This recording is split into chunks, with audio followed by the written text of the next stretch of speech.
Okay, great. All right. We are live. And we're live. First item of business today is opportunity for public comment. Do we have public comment? We do. Get Come him, and join Travis. us. Travis Boss. Yep.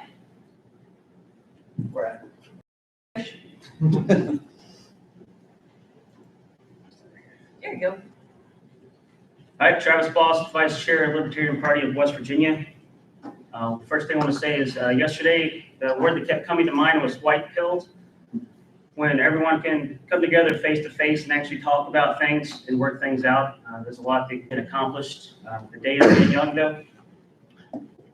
Also, I want to thank Angela and the leadership for great things. I think the LP is a great ship, and a great ship takes a long time to turn. And I think we're turning, and things are looking up for the fall and for the following year of the election season. I also want to thank, since I came to the party, the one steadying thing has been Karen Ann, the secretary, always standing up for members' rights and getting things done the right way, regardless of what side it's on or what the rules might be. I said that wrong. Always standing up for the right way in accordance with the rules, regardless of what her opinion might be or what our opinion might be or which side it might be. So I'm going to move on. Like I said, the day is young, so something can happen. Defend the guard. In West Virginia, one of the generals that always stood up against Defend the Guard has now moved on to the private sector. He's advising a company that is now getting $62.5 million forgivable loan from the state for a hydrogen production company. So the revolving door that we all know exists and is real. But the one way to stand up against that revolving door, against those lobbyists, is us. It's the people. Public opinion. It's how we fight the lobbyists. So defendtheguard.us/phone bank. Someone will correct me if I got that wrong. defendtheguard.us/phone bank. We're starting on Wednesday. You sign up there, you should get an email with instructions on what to say or where to go or who to contact to let you know how to do that phone banking for New Hampshire. But through the year, multiple states. You want to see Defend the Guard in all 50 states. In West Virginia, I'm told we had the votes in the last day of this session. The last day of the session, it was supposed to come to the floor for a vote. We had the votes. And then the generals got to the speaker, and the speaker pulled it. So it takes us contacting our representatives, us phone banking, us doing the ground game. That's all I have to say. Thank you. Thank you very much. Okay, so we're going to do a quick review of our agenda, and then I'm going to move to amend the agenda potentially to try to be most efficient in the flow of business. And I did put the amended one in OneNote under adopted. All right. Can we pull it up? Yeah. Because my internet is going so slow. Yeah, we'll see when this one opens. Adopted agenda. So, even though, because we never got through everything yesterday, so where we are at, I ended with a preposition that drives me crazy. AA, right now. I'm sorry, Madam Secretary, is that where we are right now, at 8A? That's where we should start this morning, correct? Okay, so we're at 8A. And then it continues on to 10. Okay, where are, where are all the regionals and? That those were put After. after new business with previous notice, so. I didn't know that we couldn't yet. Yep, those are now at 12 and then 13. All right. okay, so if you're on a committee with anyone who wants to call in to present, can you please help me let them know that committee reports are coming in? Late. What time do we think they're coming? I have no internet. 2, 12, no, Okay, it would have to be after 4. I gotta get to Google. I It's difficult. Yeah, I can't get on at all. I'm gonna guess that it's gonna be 2 PM or later. Yo, yeah. Yeah. Okay. So I will try to, do we have a tech guy coming down? He came down, as far as this, he said that the extended Wi-Fi won't help, he said the only thing that would be like a direct connection, but like the head of IT would have to do that. He's not- Okay, Yeah, no, so it's if just we not- purchase the building Wi-Fi, it's not gonna. No, He said. Okay, that's good to know. Okay, so now we have a couple of items that are budget related. Our budget discussion is probably gonna take a little while. It's gonna take about an hour. well, it's on here for an hour. Budget and goals, 60 minutes, but I actually think it's gonna It's take gonna longer. take longer than an hour. That's what I meant. Now, there are two things that I think need to be right before or right after budget, and I'm curious to get your input. It's the stewardship plan and candidate trainings. So when we talk about candidate trainings, I'm gonna be asking region reps who's interested in doing it, and we need to talk about the costs. And that needs to be done in connection with the budget, if we're gonna be talking about amending the budget or changing it. Otherwise, it's a completely useless conversation. So I would like to do that right before or right after the budget. Stewardship, we are gonna be talking about, well, generally our finances with that, and what went right, what went wrong, changes we're making, and how much revenue we anticipate. So that should come right before or right after the budget. Does anyone have any thoughts on that before I make a motion? Right, the options were, Candidate training and stewardship, do you want them right before or right after the budget discussion? right after. maybe. After. Yeah. After? Okay. Okay, so I'm gonna move to amend the agenda to place candidate trainings and then stewardship right after the budget discussion. So F and, oh, I had F on there twice. Okay. Got it. One more thing. The Civi Proviso holdover motion from the last time. Yeah. I think that should go in the same chunk because it's gonna be discussing finances. So do I have a second yet? I don't think I do. So let me add that. Can I suggest we handle this differently? So the order right now, unless we're moving the things we're starting with first,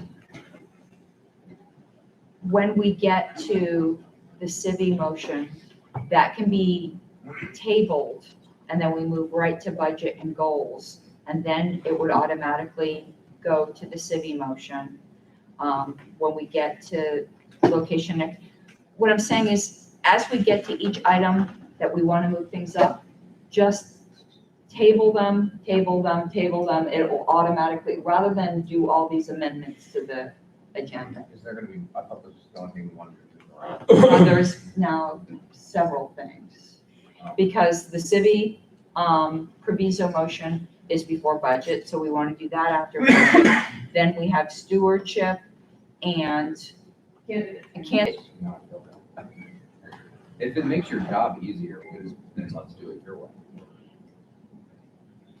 We already have the motion list, but in general, when you're really not doing major, you're just wanting to move things that are already within a chunk around, it's easier just to table it until after a thing that makes things move a lot faster. But let's do it this way.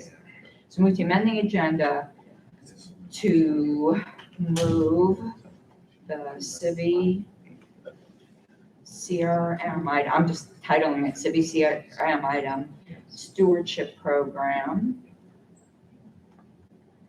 and candidate training Immediately after budget. from their current locations, just to make this easy, Yeah. from their current agenda locations to be heard immediately after the budget and goals agenda item. There we go. Okay. Do I have a second? Second. Okay, moved and seconded to amend the agenda to move the city CRN item, stewardship program and candidate training from their current locations, to be heard immediately after budget and goals agenda item. Believe this requires 2/3. It does. Okay, Or it can be without objection. are there any objections? Going once, going twice? Okay, hearing no objections, the agenda is amended. Thank you all. Quite personal privilege. Yes, And servers, we have the chat disabled. On the YouTube. The chat is disabled. Yes. it was pretty hideous yesterday.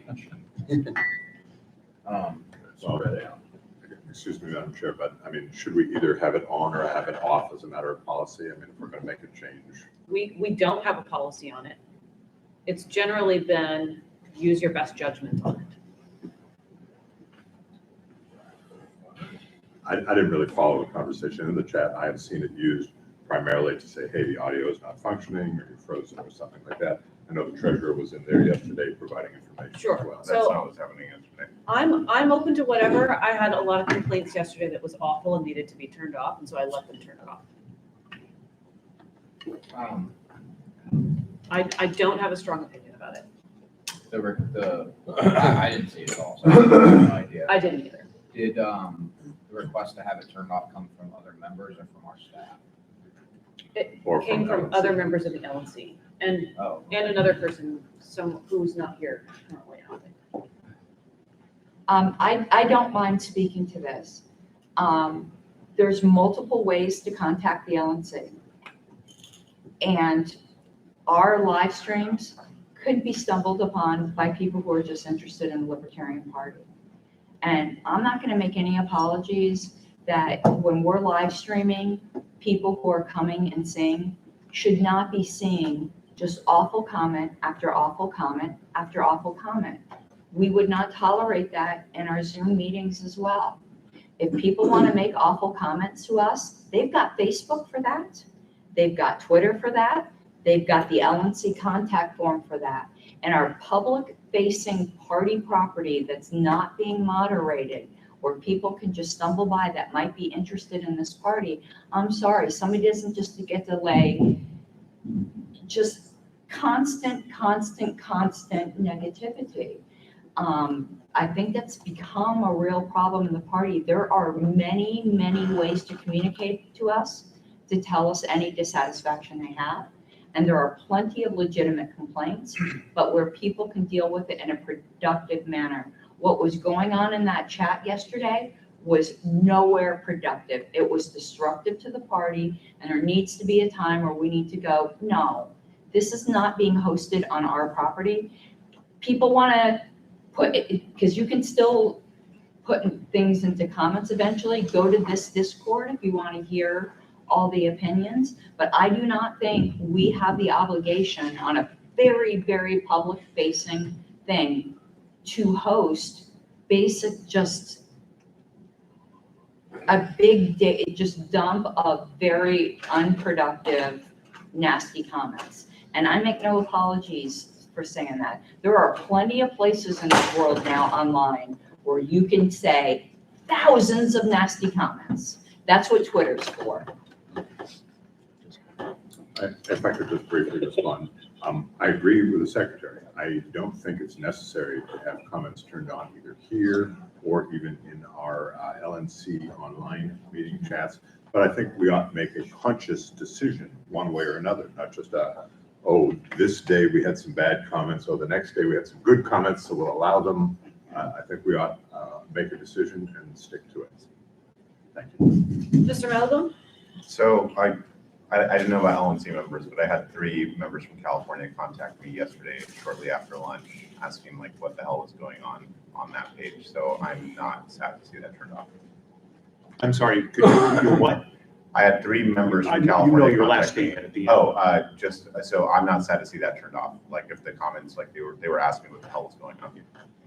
Mr. Nana?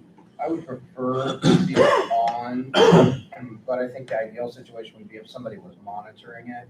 However, I think that's a pain in the butt. So it kind of is what it is. Mr. Hagopian? Yeah, I mean, I was in there the entire time. We all take heat all the time. I didn't see anything worse than what we see every day. So I would prefer to have it on, or I would prefer to have another avenue like Discord where it's set up beforehand, where we can articulate questions, because I did quite a bit of like clarification in there Mhm. that helped the people that cared to be helped. So I think we need to have some format of that, you know what I mean? Available, otherwise things are gonna get written that aren't true, you know, and we have a chance to clarify it. Ms. Harlows? There's an awful lot of custom that goes on. What our bylaws say is that anyone who attends a national committee meeting has the right to record it. Neither our policy manual or our bylaws say that we even have to record it and stream it. It used to be in the past, and the people who've been around longer will remember, Paulie Frankel used to come and do something called Libercaster. And it was just an audio recording that you can listen to. And then we started doing Ustream and stuff like that, but this is all custom. We have no policy that says we even need to stream meetings. Members have the right, who are here in person, to record it. Now, I like having our streams, but I do think there needs to be a happy medium. And there's the LNC contact form if people need information clarified. That's the toxicity level in this party. At some point, I think we have some kind of responsibility to turn that down a little bit. These are professional meetings. They're not heckle sessions. This isn't a comedy club where you just get to go and keep yelling, "You suck, you suck, you suck" to the person on stage. At some point, we need to be a professional political party. And since it is custom, and meetings under, typical, libertarian meetings are a little bit more free, as it may be, but there does come to be a point where it's absolutely destructive to the purpose of a meeting. And I'll give you examples of ones that I thought were terrible yesterday. Saying a comment once, listen, I really think you guys need to act on X, is fine. But that one comment was repeated about 15 times in a row, like over and over and over and over and over, and that just gets to be spam. And, if we want to put something in the LP official Discord server, that's actually moderated by some of our staff members, leading up to an LNC meeting, it says this is the LNC meeting Discord channel. And then those moderators can pass questions on to us.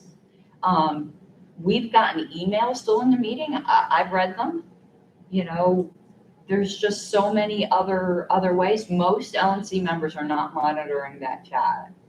Parliamentary point, is this a debate on a motion? What the heck's going on? Yeah, can I call for orders of the day? I do appreciate Mr. Hagopian actually correcting the record and doing stuff yesterday. We have a lot to get through, and I'm not really gonna cry over comments not being turned on this thing. I'm with the secretary on this. I think we just need to move on.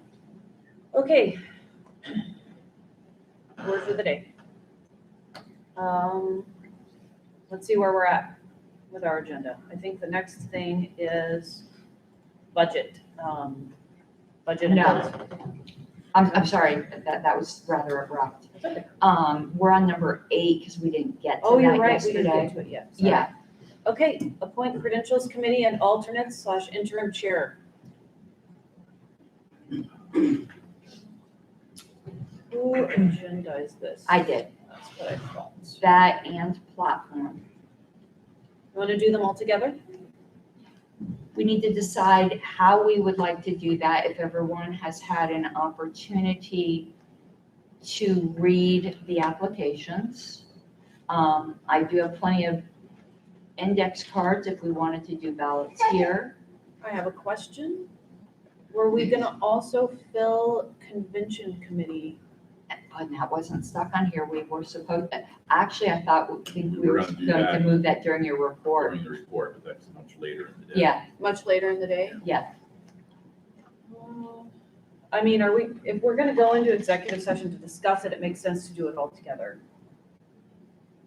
Am I Yes. messing you up? I just wanna knock it all out. No, I'd be happy to, we need to amend the agenda though. Well, I guess we need to amend the Can we, agenda. I'll make a just, motion.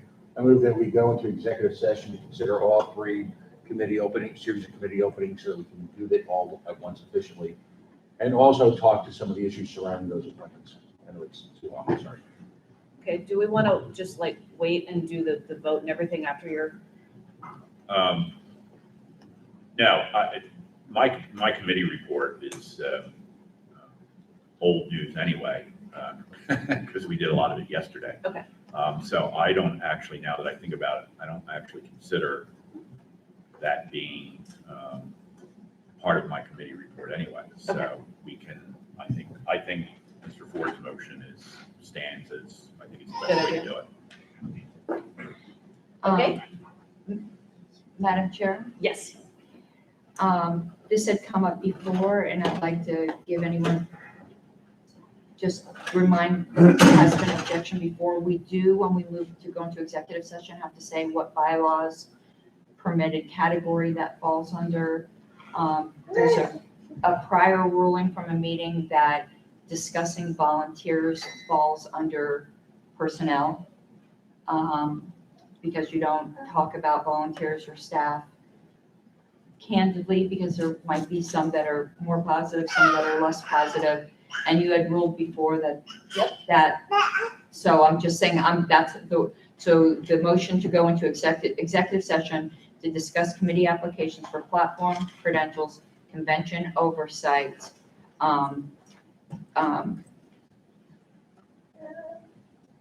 It says, I don't even know how to word this, under the category of personnel discussions. Yeah, that's fine. One thing, I would, if anyone is here who's applied, I would like to hear from them and give them an opportunity to speak to their application. Is anybody oppose that here from candidate for like 1 minute? Because we have at least one person here. Would we, Yep. would we have to just amend the motion to allow anyone that's here that applied to speak? I There don't wasn't think a so. second yet on the Yeah. motion. Well, I don't think we would need to, we wouldn't need to amend it, would we? Can we just hear from them before we go into? I'll second to make it Before. easier. No, it doesn't make, oh my God, that didn't make it easier. Oh, I'm sorry. That was the look I thought you were getting. Yeah. No, I mean, Go wait Mr. outside. Ford, did we hear you say that you moved to go into executive session to discuss all of this after we hear from committee I'll be applicants happy that to- are in the I room? believe that's what I said. Okay. That's what I heard. That's what it said. And I heard Mr. Blankenship second after Mr. Yes. Ford Yeah. said that. That's how I recall. Yeah. Well, I don't recall. Justin, Did you, second that? I Yes. do now second. Oh, okay, good. This one. And Arthur thirds it, so I think we're good. and, Madam Chair, this usually would fall under that, and I don't think we need to amend it, or anyone that may wish to publicly speak on behalf Sure. of any candidate. Still, that's it. It Yeah. counts as an Yeah. Who are you speaking for, Arthur? So who's gonna speak?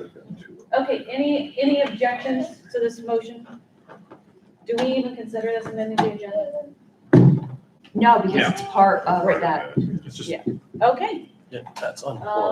once, twice, hearing no objection, it passes. Okay, so we've got at least Mr. Robert Kraus here. Do we have anyone else who's applied? We have Travis Frost. Okay, well, that's right, for a different one. Yeah. Okay, whoever wants to go first, if you'd like to just say a few words about why you're applying. I think my application speaks to itself. You all know my experiences working with every convention since 2006. up to 2026. So 20 years worth of conventions. What more can I say? Thank you. Thank you. Okay. Travis Boss, my application would speak for itself. I do want to clarify, it is for Credentials Committee. I do believe that if there's a conflict between two groups of two competing affiliates in one state, there can only be one affiliate per state, and that affiliate is the one that is recognized by the LNC. Thank you very much. Okay, anybody speaking on behalf of an applicant? Going once, going twice. Actually, Yes. I'd like to. There was a Credentials Committee applicant last time, Jessica Tewksbury. Full disclosure, she's a friend of mine, so obviously I'm going to be biased. She worked really hard last time and has expressed a desire to be on the Credentials Committee. Again, she did email the LNC. I'm speaking for herself, so I just encourage everyone to read her email before making your decision. Okay, thank you. Mr. Nicola? I speak for Josh Lopka of Florida. Okay, I worked with Josh. Josh was my vice chair for several years, now chairman of Florida. And great attention to detail, great guy, stand-up guy. He has served on the Credentials Committee before, and I think he'll do an excellent job serving again. So I invite you to support Josh for his okay.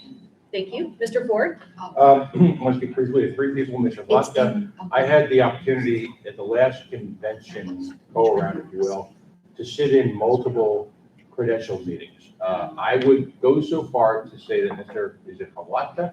Performance may have saved the convention. Now, that's a pretty bold word, but I will tell I you, can't do the it. maturity, the ability to control some members of that nomination committee out of control emotions was astonishing at a very difficult moment for the party. So, and I believe he's assumed the leadership of the Libertarian Party. So he's an outstanding candidate. Jessica, who the secretary spoke to, I had the opportunity to engage with, and is also someone who's very committed, very focused on a process that's difficult, and for many of us, we just wish would just magically happen, and her commitment to that organization is amazing. I will also speak to this fellow over here. We have an opportunity to work in some of the institutional knowledge of 20 plus years of solid party performance, and I think that's an opportunity that cannot be missed. So I would urge folks to consider those three individuals.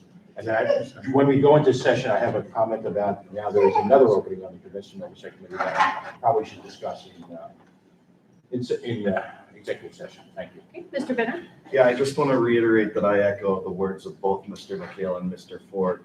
Josh Blavka absolutely needs to be on this committee for all the reasons they articulated, and I wanted that to be on the record. Thank you. Mr. Bowling? I don't think this is out of order, but while we're discussing candidates, I don't have anyone specific, but I just want the board to realize that we now have two vacancies on the convention committee. One non-LNC member and one LNC member, so that's something that we're going to need to take care of. Okay. Thank you. Yes. Yes, sir. Yeah. I'd like to speak on behalf of Susan Hogarth. I think that she has a lot of experience on the Credentials Committee. I think she has served the committee very well in the past. I know there are differences between some people on, we've had a split in the party since Reno. We all need to recognize that, but she has been, I've known Susan for decades. She's been an extremely dedicated activist for decades in the Libertarian Party of North Carolina, and she has been a great credit to the Credentials Committee in the past, and I commend her for this committee going forward. Thank you, Mr. Redpath. Point of personal privilege, Madam Chair, I would just like to note there's been a split in the party since before Reno. Well, there have been multiple splits over the years. I agree. I just wanted to clarify. I would agree with that. And if anyone's, because there was so many people speaking, I will get it correct in the minutes, but you guys kind of got a bit ahead of me. So if I didn't catch everybody you spoke to, it will be correct in the minutes. Yes. Yes, I want to speak on behalf of Russell Brookbank for the Platform Committee. Um, uh, Full disclosure here, Russell is one of the personal members in the Waffle County Party and the Indiana State Party. He served on the Indiana Libertarian Party Platform Committee for several times now, and things have gone so good there that we haven't actually had to amend our platform at all in Indiana for quite a while. Nor the bylaws or anything, so yeah. Thank you very much. We have a speaker from the. Is there any objection to hearing from Mr. McMahon? Okay.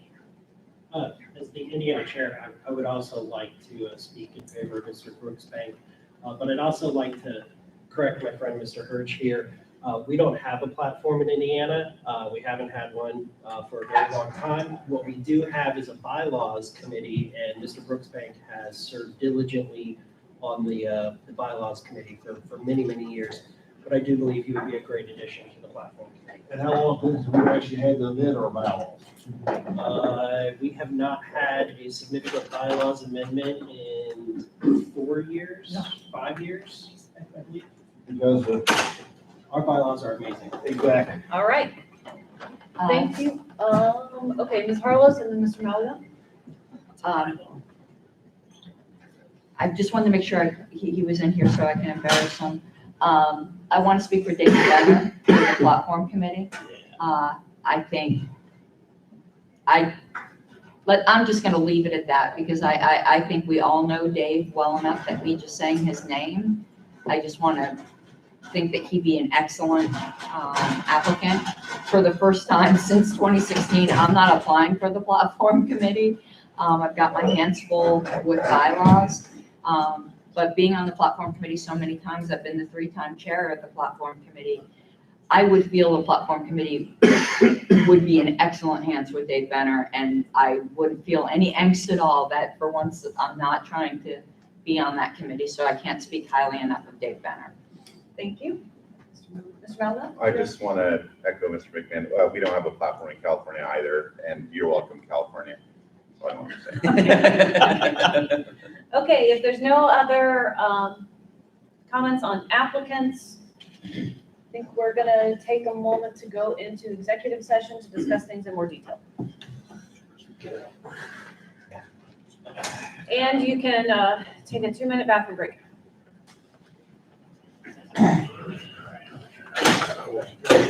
Okay, while we're on break, did I miss who spoke, anybody who spoke for somebody? Because you guys were talking so fast. Pat Ford, you spoke for someone else? I spoke for. Yeah. Okay. Oh, Block as well? I was just like trying to get his attention to say I like Blocker. Yeah. Every time we just look like Angela. Oh, I got you there on the second one. Yeah. I'll mention. I'm going to mention. Goodbye, everyone. From executive session, Madam Secretary? I have a motion that we do an open vote ballot for the Credentials Committee and the Platform Committee and alternates using approval voting. The top 5 being our platform and credentials representatives, but with a majority vote required. So the top 5 that get a majority will be our representatives. If more than 5 get a majority, it's the top 5 that are our representatives and the other ones will be our alternates. We still have till the end of the year if we don't fill all 5 positions, or if we feel we need to add more alternates, we can do another call for applicants. I think in the past, when we haven't required a majority vote, it's been a mistake. Okay. So I move that the secretary, when I return home tomorrow, that I start an open vote ballot using approval voting, majority vote required, in order of preference. They will be our primaries and our alternates. Second. How many hours? Well, you mean for the OPA vote? Yeah. I'd been thinking about this before where we did shortened timeframes. I think it's technically considered an email ballot and would require Right. 7 days. 7 days, okay. That our bylaws require. I think in the past, we've probably not done that properly. That's fine, I just want to specify. So everyone knows. Okay, so it's been moved and seconded. Any discussion? I had one other point, Madam Chair. Yes. After we know who they are, we will need to, either at electronic meeting or another email ballot, we'll need to appoint interim chairs, but we can't appoint interim chairs till we know who's on the committee. Okay. Do we need to take a roll call vote for this? I think there's no objection. No, it's not a substantive, it's Yeah. procedural. We okay? Okay, hearing no objection then. Motion passes, we can do our vote that way. I have another motion, Madam Chair, and I'll Okay. make that in a moment. Or unless Mr. Bowen would like to make it. If it's not out of order, I would like to nominate for the positions of LNC member to the Convention Oversight Committee and non-LNC member of the LNC Committee. They are both vacant at this time. If it's in order, I will make the nomination. Are you moving to appoint a couple certain names, or they're already nominated? I am moving to appoint two people. I am moving to appoint Adrian Malagon to the LNC member and Mr. Robert Kraus to the non-LNC member. Second. Okay. Information. Is that two separate things, or you're doing that in one? I'm doing, One motion. we can divide it. I was going to do it in one motion. But someone can call to divide if they want. It's one motion, you can call to divide, you can vote against it. Could we have a competing motion? Let's let You everybody could know. substitute, there's. Yeah. Mr. Ford, Point of information, with regard to, say, someone like potentially Ms. Hallwine, would we need to separate the motion so that we could potentially modify at a future date the policy manual so that it's a second non-LNC member could be? yes, or you can create a subcommittee to assist the convention committee in one fell swoop and have everybody on. Or you can do an open vote and have competing votes. I mean, we'd have to vote Mr. Ford's motion down to do that, but these are all your options. Ms. Harlow.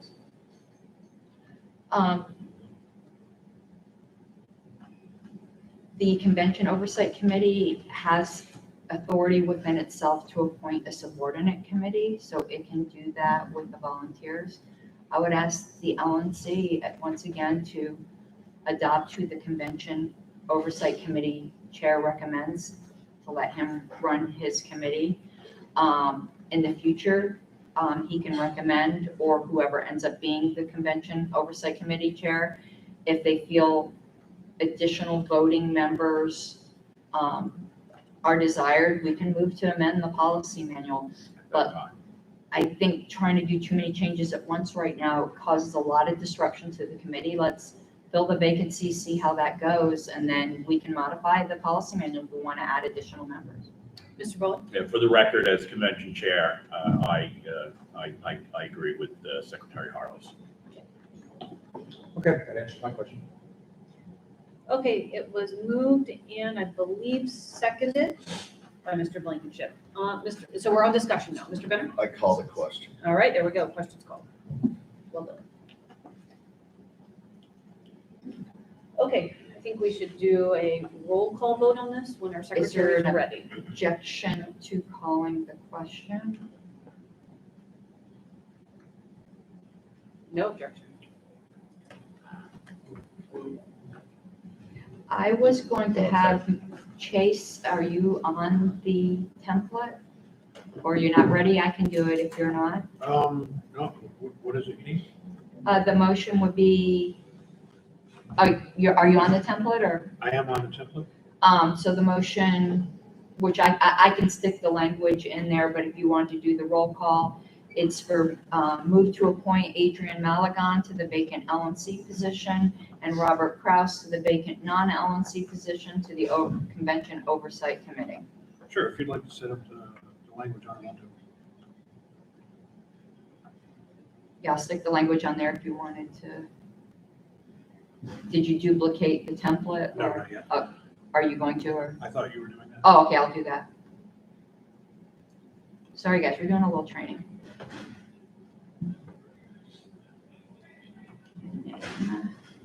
2023 220-1, and the language is up top there, whenever you're ready. Which one are you on? The last one, which is 2023-0820-01.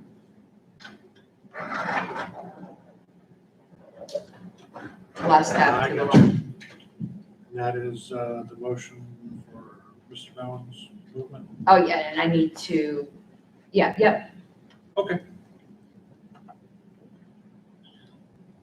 Oh, right, when we're ready, yes, Mr. Madam Chair. Secretary, Mr. Redpath will cast our vote on this vote.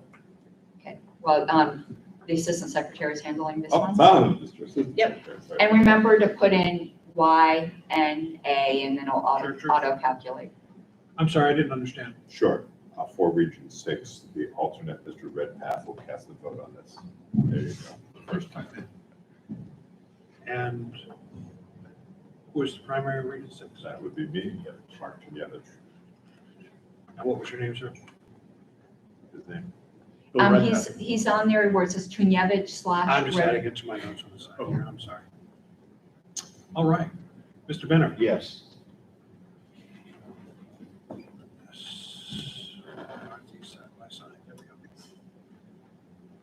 Mr. Blankenship, Yes. Mr. Bowen, Yes. Mr. Dassett, Yes. Mr. Ford, Yes. Mr. Hagopian, Yes. Ms. Harlos, Yes, Mr. Malaga. Pass. oh, he loves that. I think it's 4-4 to do it first time.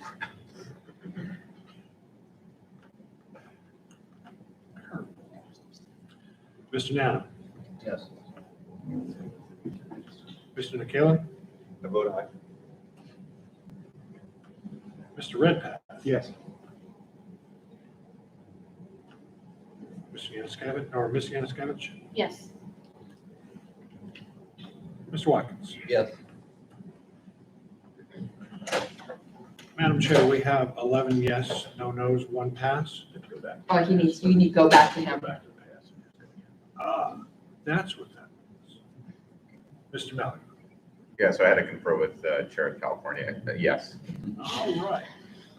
Okay, chair is not voting? Madam Chair, we're at 12. Yes. Okay, the motion passes. Thank you. Thank you, Chase. Sorry to spring that on you right away. You know what? It's okay. We're gonna get- By 5. We're gonna get through I also this. thought it would be a good training exercise. Yeah. Is Mr. Kraus in the room? Mr. Kraus is not in the room. Mr. Kraus actually texted me earlier. He is on his way back. He is checked out and traveling back home as we speak. Oh, okay, well, do you want to let him know he was just voting? I will. Okay. All right, someone else, if they want to let Avery know. You should tell Kyer. I'll text him right now, actually. So how does this, just pardon my ignorance, Mr. Bowen, will you be sending a link out for the next meeting and just like? Yes. Show it? Okay. Yeah, the next meeting is actually noon Okay. today. So 30 minutes. Thank you, Mr. Mallon, just let Avery. Although it will be Yeah. it will be very informal. I'll let him know, I guess. Okay. Yeah. He's all the way up. I get the feeling that I'm gonna ask the committee, but I get the feeling that the committee feels like we've probably done enough this weekend, so we're just gonna get together and kind of, Will there be drinking? welcome you and introduce you Touch and base. do it that way. Okay, It's 6 o'clock. okay, our next agenda item is budget and goals. So let me confer with Mr. Hagopian how he wants to do this. I think part of it might need to be an executive session, it might not be, so let's see what you think. I have 5 slides that I can go over that give my recommendation on what we should do at the end of the meeting during new business without notice. One of those recommendations is to go into executive session on a couple of issues if needed. And one of those recommendations is going to be to pass all of these motions that I'm about to show in one bucket and then adjust from there. So I think that this will be a quick discussion, although budget never is, and then the motions will be the long discussion. That's how I would plan it. But, you know, we'll Okay, see how it goes. Let's, so right now, we're in new business with previous notes. Scroll on down. Do you want me to, you sent me the slides, do you want me to put those up or? I don't think it's necessary. I think I'm gonna talk to them. You all have them. You can put them up if you want. I would ask that they be put up, please.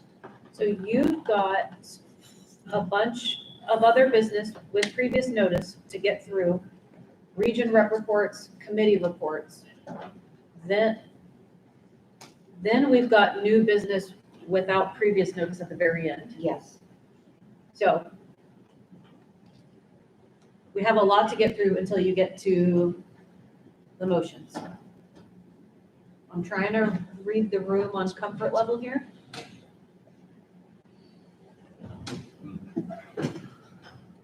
I'd like to hear Mr. Hagopian's slides, and then if we want to get to the motions right away, we can move to amend the agenda to do this one item of motions without previous notice immediately afterwards.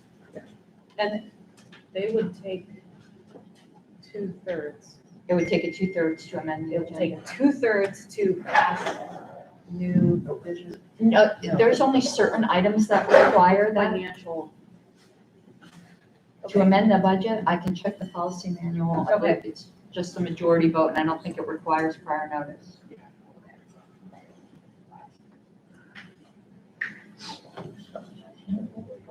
Yeah. All right, we ready? Because I have to sign this. We're ready. Okay. So at the end of the day, this conversation stems from the lack of fundraising for the first 8 months of the year. We are not on pace to hit our 1.7 million in revenue. Therefore, we need to amend the budget so that we don't spend hundreds of thousands of dollars more than we bring in.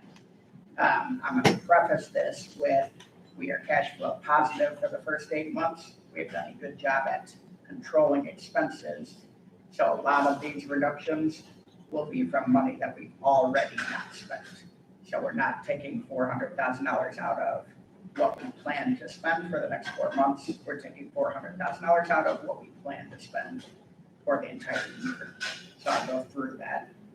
Just wanted to preface the fact that it's not as dramatic as what it looks like on the screen.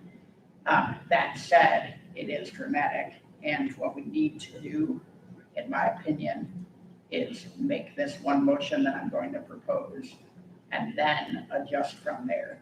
Because what we cannot do is spend 3 hours and not come out of this with a good budget that we can at least work off of going forward. So 1.7 million is the original budget. I am advocating to lower the unrestricted budget revenue to 1.23 million. These are all approximates. I got the exacts in the motion.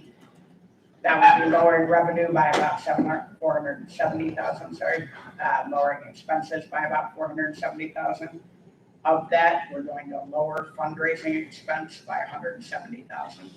The reason I wanted to call this out is because this is the key failing that we've had this year. The original plan was that we were going to spend a lot of money and drive a lot of revenue. We have not done that. Over $100,000 of this reduction is coming specifically from recurring revenue expense, where we're going to try to go after and get new recurring members. We have not spent that money. So my point here is this looks really dramatic. We're taking $170,000 out of fundraising expense. How are we going to keep fundraising? My message to you is that we're still spending twice as much in the back half of the year as we spent in the front half of the year, because we spent so little up till now, which was a huge mistake, which we talked about over and over again. But that's what happened. And so now we need to reduce this budget by $170,000. We need to reduce ballot access expense by $60,000. I'm on that committee. I'm certainly willing to listen to competing thoughts here, but I don't see us spending more than 140 plus the 25 for lobbying, plus the 25 for legal in the year 2023. And I believe we can take 60 out of that budget. And again, I'm on that committee, and so I'm killing my sacred cow here too. We all have to think about that as we're having these discussions. We need to reduce employee expense by 100,000. This essentially has already been done. This is people this is money that we haven't spent. This is based on the number of employees we expect to have going forward. This includes money saved by doing the accounting, which by the way is not on here because it was budgeted, because it wasn't an emergency that everyone's talking about online. There was 18,000 in the budget. That's what we're spending. You're welcome. It was in the budget. So we don't have to change anything, but we do get to lower employee expenses. So nobody asking, no labor is going to change based on this number. It was all planned. It's in the plan right now. Lower professional services by 90,000. That is a combination of computer services and FEC consulting. FEC consulting, we had doubled that budget, thinking that we were going to ask Susan to do more. We got the accountants to do more within the accounting budget. You Paula? Paula. Sorry. Paula to do more. We thought we were going to have her do a huge portion of what the accountants ended up taking on for the same budget that we had planned. So again, that's where that comes from. I'll go through the individual motions that I'm going to be recommending. We have to reduce the revenue by 470,000. So where I've got that coming from is taking the 4,000-10 recurring membership revenue down to 567. Taking 4,000-20 other membership revenue to 352,754. 4,000-30 general fundraising revenue to 168,675. 4,000-40 ballot access revenue to 121,939, which is still a stretch. And taking 4,000-50 candidate campaign revenue to 7,852. Core services expense, reduce the 7,000-10. This is the one that had over $100,000 in it that we haven't spent hardly anything. Recurring membership revenue down to 13,000. 7,000-30, taking general fundraising expense to 40,533. Take outreach and activism down to 68,157. I believe that is about a $17,000 reduction. Take the ballot access petitioning down to 140. That's a $60,000 reduction. Take the campaign candidate expense down to 35,000. That's about a $14,000 reduction.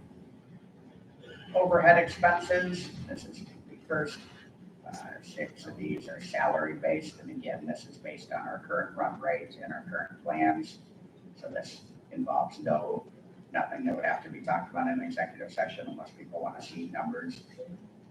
Telephone and internet expense, we've increased because we're running high right now. Postage expense, I believe we increased that because of the direct mail plans that are coming. FEC expense, we have taken down to 24. Again, we had doubled that level, and then now our accountants are going to handle what we thought we would ask Paula to do. So that is a reduction. That's not affecting us. And then computer services is a hefty reduction down in the 8240 level, down about $60,000.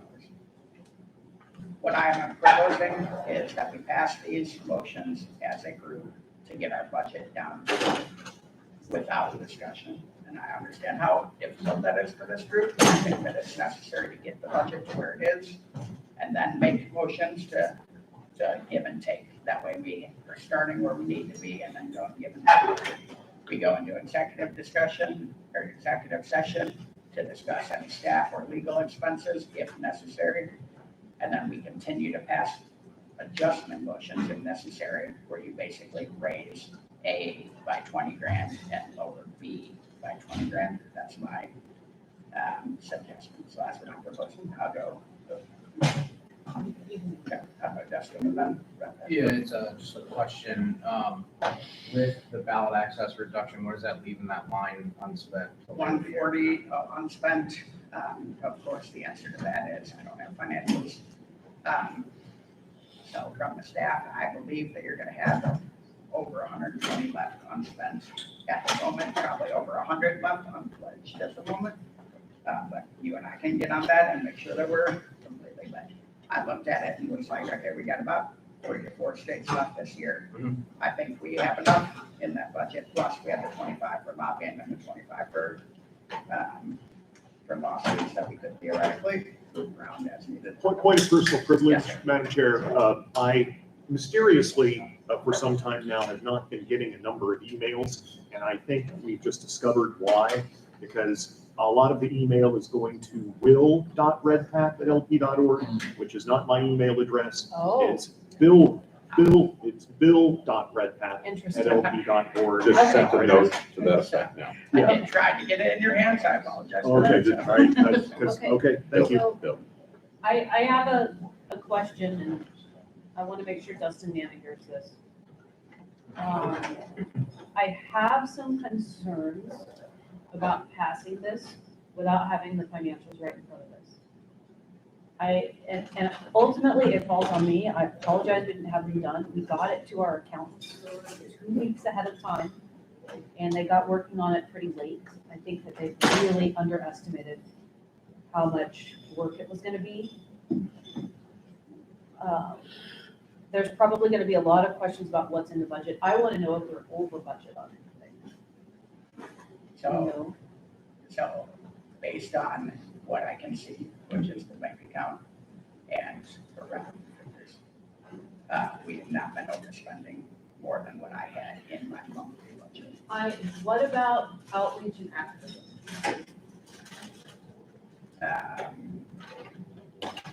I can get you a better, before we vote, I can get you a better, but I can't imagine that we spent more than $68,000 on that, which is the current budget that I'm proposing. We only spent. Speak up, please. Maybe 5 at the American Embassy. I've got us.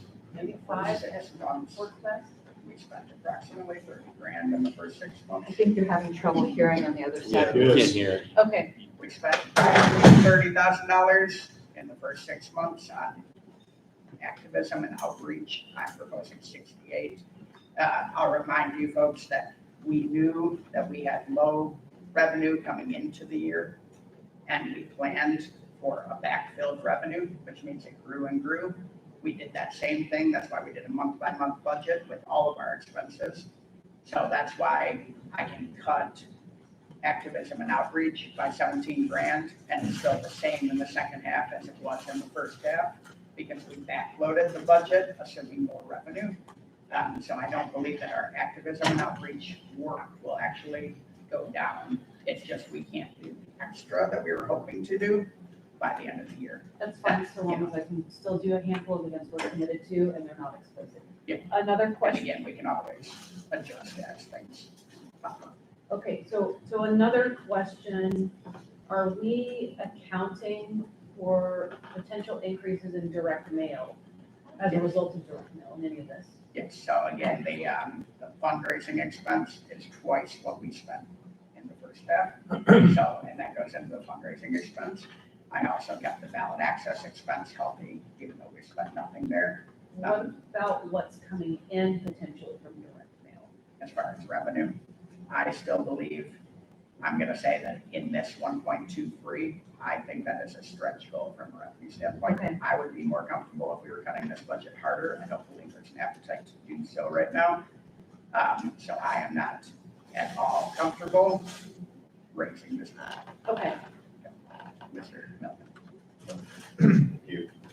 So the chair already asked two of the questions I was gonna ask. Do we anticipate, or do you anticipate having to revisit this budget before the end of the year? Again? Yes, for sure, only because there will be certain line items that as staff changes and as we get a new next week, potentially, like, things Oh, I will, see. you know. Could I ask strategies people, will sorry, change, but and we then- can't hear any of you, particularly if they're facing that way. Sorry, So I'll please try to talk project. this way, so. Project. The question was, do I anticipate coming back and having more budget changes throughout the year? Absolutely. The fact that we don't have the leader in place that we'll have for the next 4 months means that potentially we will have different initiatives, and different goals and things going on. And we do have policy manual restrictions on how much we can go over a budget. We're gonna have to come back and pass small things here and there, but it will be things like take 10K out of this budget and move it into this budget. Nothing like like nothing to. I mean, if we miss by revenue by 200, I'll be coming back and asking for 200 in cuts. Oh, I see, okay. So, I will certainly do that. Yes, ma'am. A comment and a question. One comment being, it's common to amend the budget quite frequently because as money comes in, we've actually had less budget amendments than I've seen in prior terms. And it might be because of the way we did the budget differently. But my question, and I've asked this before, and I know you've given me an answer before, and I'm not saying that your answer was bad. It's just, there's a reason I'm not ever a treasurer. It's my understanding. We have a much higher reserve than we're required to have, and that, and at least in the years I've been on this LNC that we've had, why are we maintaining such a high reserve rather than putting that money to work? Yes, it is a fair question. We do not have to. We could spend another $170,000 and stay above the reserve level. The reason I have not advocated for that, there are 2 reasons that I have not advocated for that. One is a well-known reason about how convention dollars work. Yes. And what got us into trouble last time, where we ended up having to take a loan to pay salaries. And I committed to the entire party that we would not be put in that position again, so I'm holding a reserve so that we can handle it. If convention donations come in, we have money to pay operations. The second is because I'm anticipating a very, very heavy ballot access expense next year that we will not be able to cover with the current revenue projections. Yes. So the follow-up to that is, if something, and this is very, if, minding the subjunctive. So if something were to come up in the next 4 months, though you might not be happy about it, neither would I, it is possible that we could, like say, I'm just gonna throw a figure out there and it really is just made up, that we needed an extra 20, it could actually come from the excess reserve. You could theoretically spend another $170,000. I don't want to talk about that figure. You could theoretically even spend more. There's nothing that makes you stay at that reserve. It's just a reserve that we're supposed to stay at. But I can frankly see that happening next year if Red Path and Nana come and say, hey, we need 100,000 in these 2 months to pay for ballot access, or we need all 270 of your reserve, throughout the year. I can see us passing a budget next year that has 200,000 more of expenses than revenue because we have to. That's allowed. It's just. Oh, no, I've been on an LNC that did that. Okay, now I understand a lot better about the reserve. Thank you. So it's a position of Region 8 after discussion that we believe these cuts, to whatever degree, should take place now. Priority as expressed by Region 8 is number 1, ballot access, number 2, ballot access, number 3, ballot access, number 4, the legal issues that we're confronting, as Secretary has pointed out, with regard to ongoing lawsuits. But we would put out that it is anything other than that focus right now is inappropriate. Ballot access is the immediate future of this party. Should we be fortunate enough with the resurgent efforts with fundraising to be able to backfill deleted budgets items, that would be outstanding. But I think the priority right now should be ballot access, and then legal.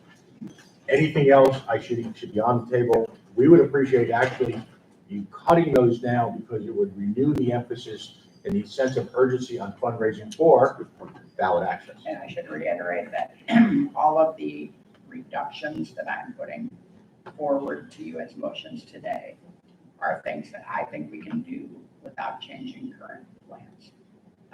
There will be some disagreement on that because some people have plans that are bigger than what I had, but I tried to keep it in that. Mr. Tinton. Thank you. I see your first version of this, Mr. Treasurer, had a slightly higher cut in the professional services. I observed what I assume was the sidebar discussion about legal fees. Where did that get moved to?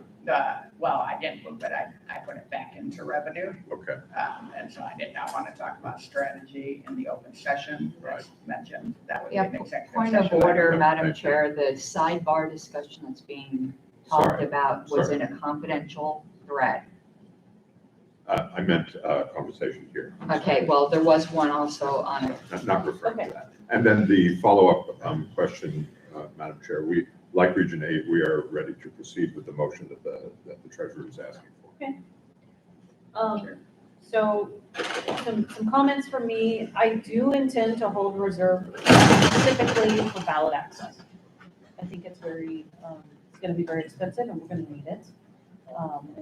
And so that's kind of that's my position, is that we need a reserve specifically for ballot access. Legal would be a distant second, in my opinion, just so you have an understanding of how I'm stack ranking the priorities. I also do intend for us to spend more money on fundraising. I think that we need very aggressive fundraising. As far as staff, my recommendation right now is to make sure that fundraising is really prioritized and to minimize the role of executive director. Doesn't mean zero, but it means we're putting less towards that role as far as this is concerned. And that's what I intend to do. And I think that that's the financially prudent choice at this point. So just take what you will from that. And I believe that I have still given you room to maneuver. Yep. And staff. And I do intend to hire an operations director very soon, and we're closing the gap on those interviews. Sorry, did you have your hand? Yeah, I just wanted to clarify, did I hear you say the revenue goal that would be part of this adjustment is 1.2 million? 1.23 million Okay, unrestricted. but again, did I hear you say that you think that may be unattainable between now and the end of the year? I use the word aggressive.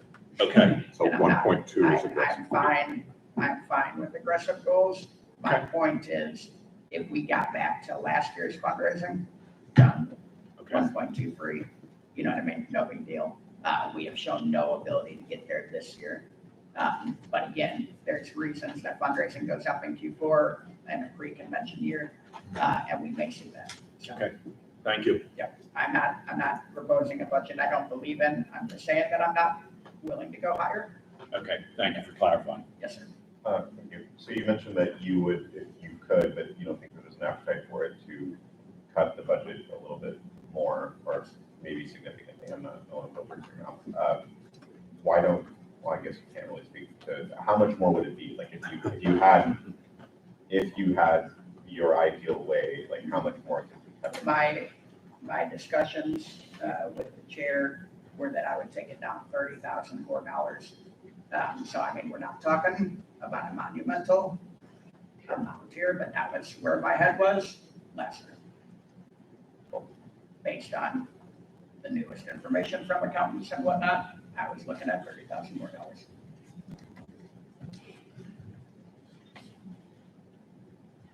Any other questions? Would the chair entertain a motion to move this, or? I actually had a question for Mr. Hagopian. Oh, I had a question for Mr. Hagopian. I understand, I see what I'm proposing. Is there a reason why we would pass the motions as a group to get the budget down to earth without discussion, rather than having leaving tweaking where it's at, is there any reason why we couldn't go to executive session Oh, no. to that was discuss staff and legal first? That was not in order. What I meant was, pass the motions and then do tweaks. Got you. Executive session could go first. My point is if you guys start tweaking it, I'm working on the Excel document and something's gonna get wrong. As you take this down 10,000 and don't add 10,000 somewhere else, I'm going to get messed up, and then what's gonna happen is I'm gonna come back and be like, we're 31,000 out of whack. So what I need to do is keep it even, get it down to 1.23 even, and then tweak up and down 10 in the same motion going forward. That's the best practice, and that's a treasure. Yes, sir. So maybe the tweaking could happen in executive session, Well, no, tweaking discussion. I just mean executive session first, and then the tweaking could come out after we pass the first motion. Yes, sir. My quick math may have been wrong, but I noted the reduction in revenue and the reduction in expenses did not equal. I did a general thing there. There's about 20,000 odds and ends. Okay. If you look at the first page, it goes line by line, and so there's like 20,000 odds and ends in there. Okay. So, but we are actually increasing our bottom line by $20,000 or $30,000. Is that how? On the budget? No, both will go down by approximately 470,000. I just made that, if you added up those numbers, it looked like 450 in the major buckets that I. Oh, okay. You just didn't include. So it is a one-for-one swap. It's just not listed because it's immaterial compared to everything 5,000 else. here, 2,000 there. Yep. Okay, thank you. Yep.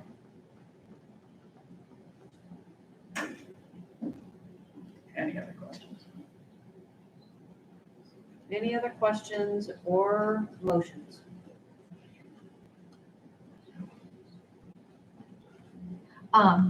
Well, I don't want to step on Mr. Chinyevich, who might have been making a motion. So I'm not going to make it. I'm going to tell you what I'd make and see if, I actually think we should move into executive session to discuss the staff and legal issues. Right. Come out of executive session and then pass your motions. I have no objection to that. Nor do I. Then I would move to go into executive session for the purpose, This is Jermaine. Our Convention Oversight Committee is meeting in now, so you're losing members of the Well, executive session. 1 second, let me ask, is lunch at 12:30? Lunch is at 12:30. That's, okay. Lunch is I out there would- now, ready. They're out there now. Let's have Is a the working lunch. food out there, or is Yeah, this the just, food will be out there at 12. No, the food is out there now. Food's out there? oh, Yeah, Do so we have a getting working working lunch? Yeah. Happy to sit in here, have lunch, 5 minutes after break, have lunch and we'll go at the same pace. all right, I have a whole group of guests, the speakers last night coming to have lunch with us. Okay. They were coming at 12:30 though, because that's when lunch was That's coming. what, yeah, that's what we were told. Just, So, should we just recess? Okay, let's just, We're gonna leave at 12:30, I mean, we can, I felt that was bigger than equal food. I know, this is not ideal. Messages. People just walked out and were. I'm not on Facebook right anymore. I can't, can we, I'm totally confused. That's okay, so am I. What I'm confused about is the Convention Oversight Committee meeting, that I'm on the Convention Oversight Committee, and this is the first time I've heard of it. Like, They were gonna have a working lunch.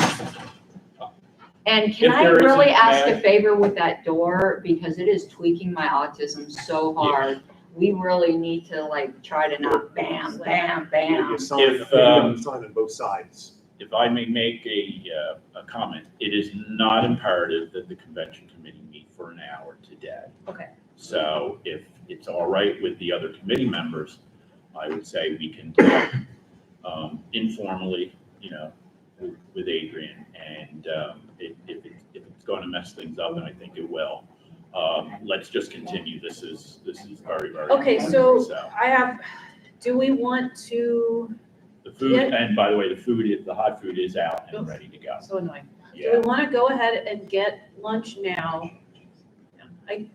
I've already rescheduled meeting with these people twice. I cannot, that's like a horrendous thing for me to do as the face of the organization. To say, oh, you traveled here from New York, but suck it, We're gonna have a 90-minute lunch, or do you want to grab food, continue discussion for about 30 minutes and then officially break? Grab food? Okay, Yes, yes. Grab I think we food. can work through lunch. grab food, do that. I'm just gonna have to step out. The at least hot 30 food, the minutes. hot food will be out there for the next hour. Okay. Yeah, no, we're not gonna know. I think.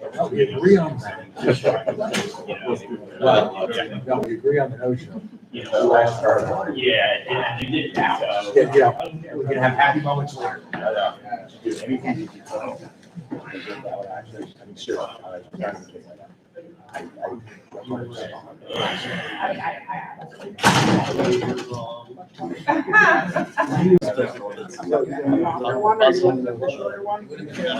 Page 3 of 3. That's not that. Dates 7:10 to 7:20. It was an online meeting. That's every 2 weeks. It was a motion by Mr. Duquette.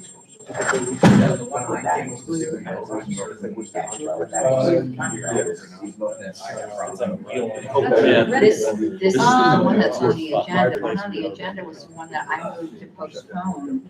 Yes, but I don't think it includes all of it. I do not recall. So I Yeah. didn't know this was. That just can't. Saw that, I don't know what we did. yeah, so, but I, in the picture that Dave was, but I didn't. I mean, we that could be was great. announcing I was it. like, yeah. And I saw the ballot.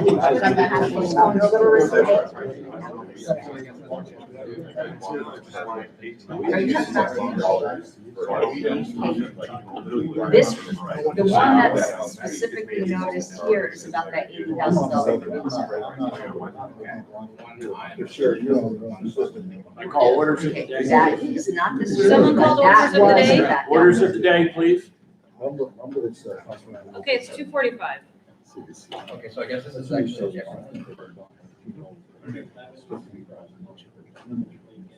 Okay, our next agenda item will be on the screen shortly. It is new business with previous notice continued, Civi CRM proviso motion postponed from 5/19/23 meeting. Mr. Nana, would you like the floor? Well, so in talking with the secretary, this is actually not the motion I thought it was. There is a separate motion from March, when we had the Albuquerque meeting to deal with the committees that we were Yeah. talking about, which is not this motion. Oh, This So- is the motion that Mr. Duquet made to delete the proviso from the budget that said $80,000 had to be used for city CRM. I thought this was the Albuquerque, New Mexico. So did I, and I think we may have made a mistake. I think both might be on here, but she's checking the March minutes. Because I thought we had tabled it. Two times certain, I thought. But now Karen Ann told me we didn't know this day. We didn't So know how this would we day, have so done we couldn't have possibly have said, now we could have said to the next in-person meeting. Time less certain, I suppose. I think I'm looking at the wrong day here, hold on. This It is, happened on Sunday. Maybe. if I was looking at the wrong meeting.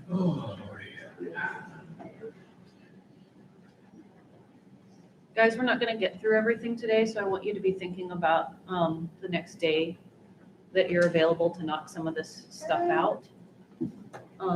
Especially things that need to be workshopped or discussed. Be thinking of that in particular. I don't want to put you through too much pain.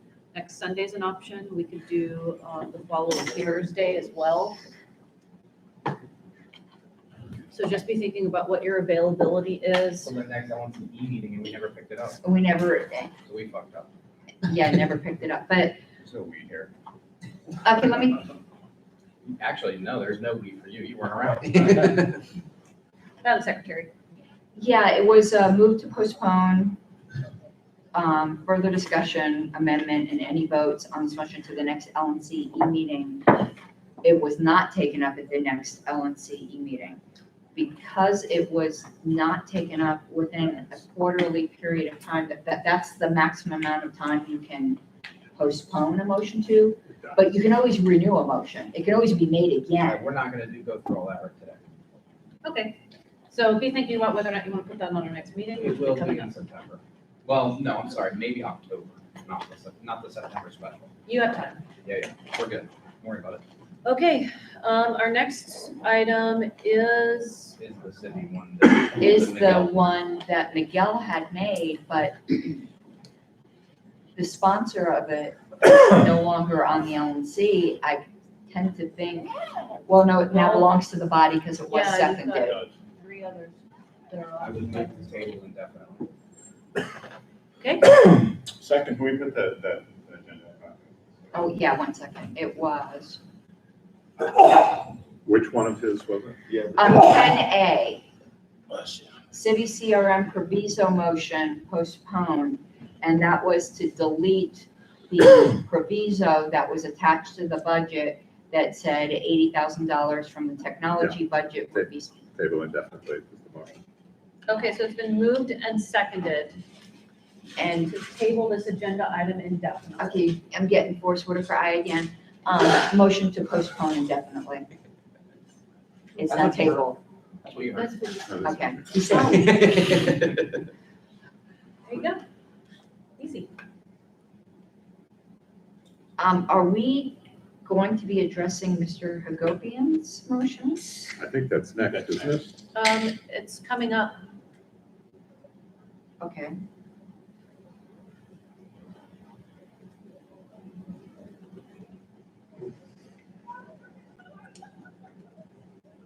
I'll adjourn the first thing that I was correct. I know.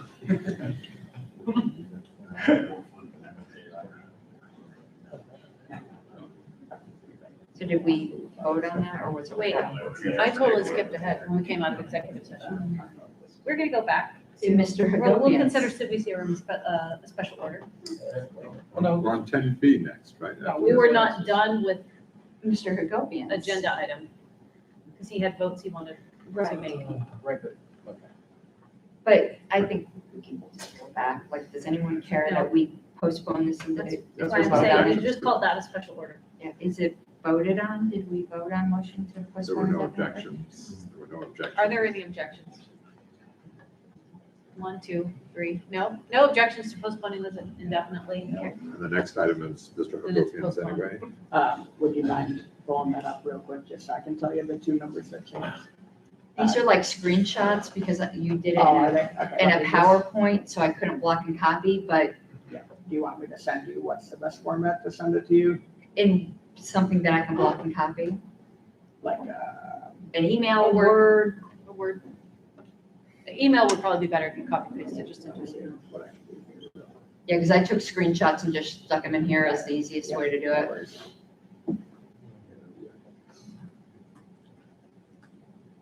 Yeah, I think this will work. Give me 2 minutes. I put these as 3 separate motions. I'm gonna put them to you as one. I need to take my screen off for a moment so I can access my email.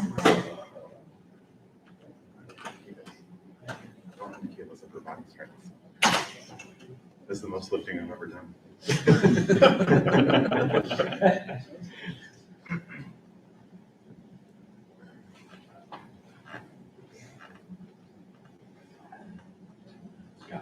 What is our hard cutoff today? I don't remember, do you? I don't have, I'll- I don't have, well, maybe I do. Did you send I it, have the Todd? contract for this. Yes. I'll ask right now. I have it somewhere. You have sort of- I think- you look pretty swole. Just Thank you. It's fine. I'm gonna come up, like, one of my actors get a little, like, one of yours and one's. Yeah, it's coming out as a picture. But if we're not gonna amend it, I could just stick that picture in the documents when we download it. If we have that back in, or do you know different format? Whoever that is. You already spoke about it, please, this, right?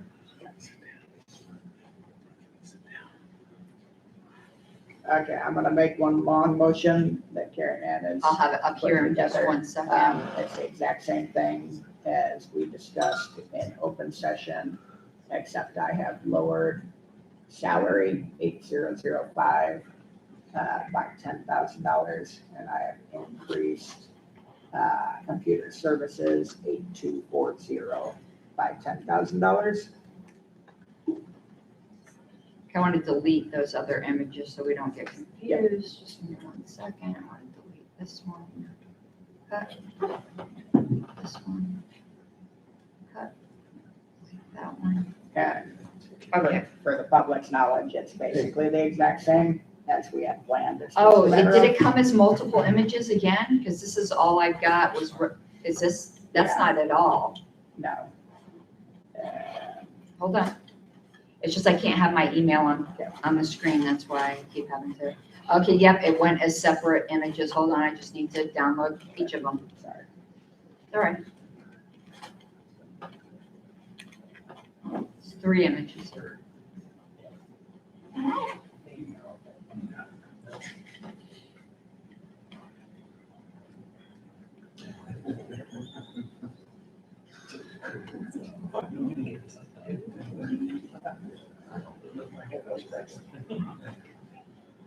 Okay, so there's this one.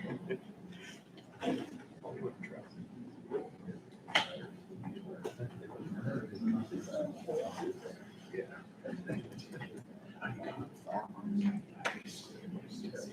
And this one.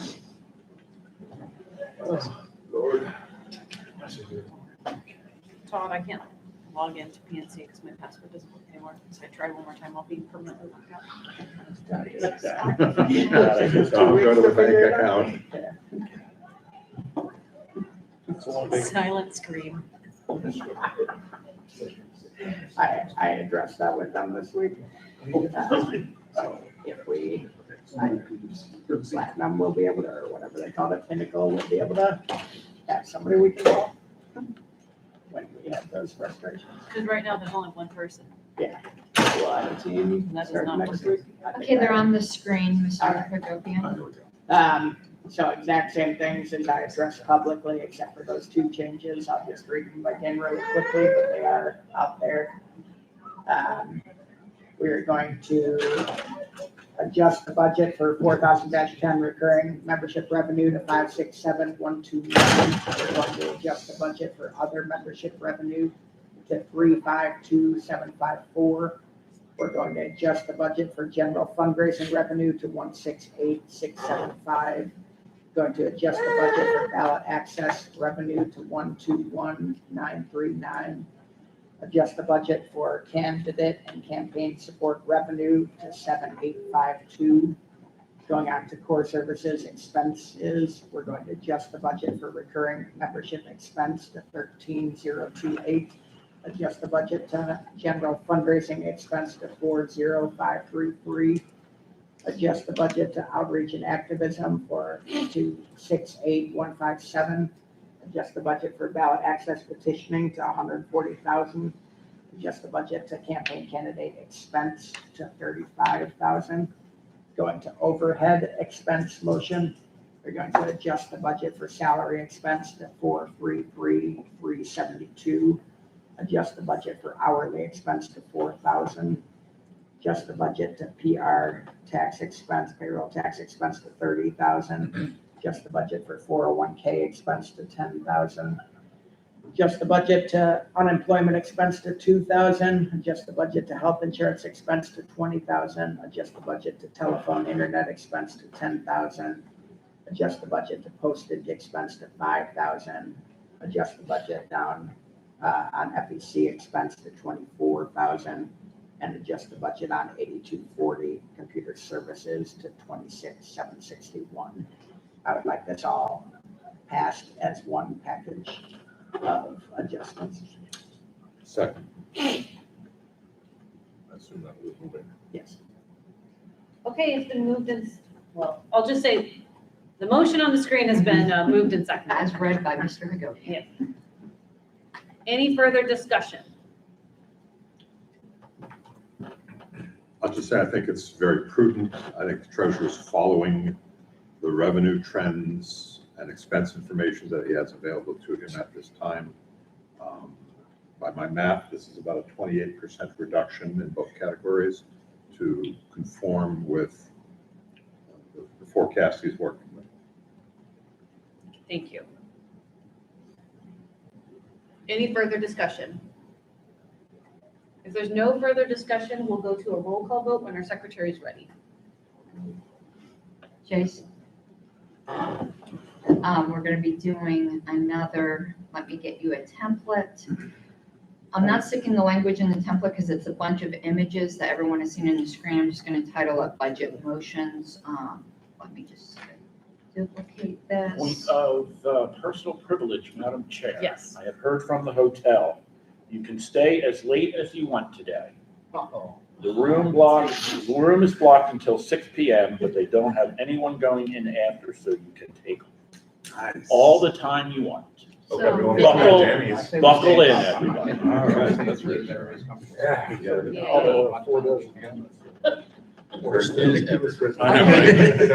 anyone actually is anyone actually leaving? Hey, I will, yes, I will be around 5:30.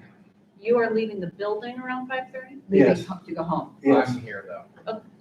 Well, I'm not trying to be a That's what jerk. matters. I'm just asking generally who's leaving. You are leaving at 5:30. 5:15. Mr. Redpath is leaving at 5:15. 3:30-ish. I'm with this guy. You're both leaving 3:30-ish? Okay, We have some wiggle room because we drove, but we do need to get back. okay. You also have Dave left. Dave Bennett left. Yes, you did. Ms. Harless, did you copy the template already? Did I what? Did you copy the template already? Yeah, so it is 2023-082-820-02. If you hit refresh, probably it'll come up. I've got it. 820-02? Yep.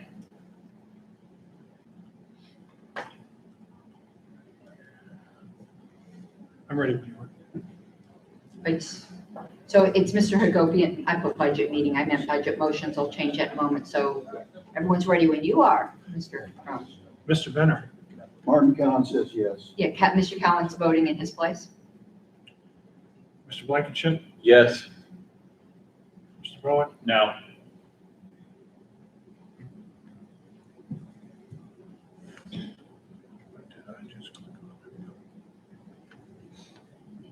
Excuse me for a second.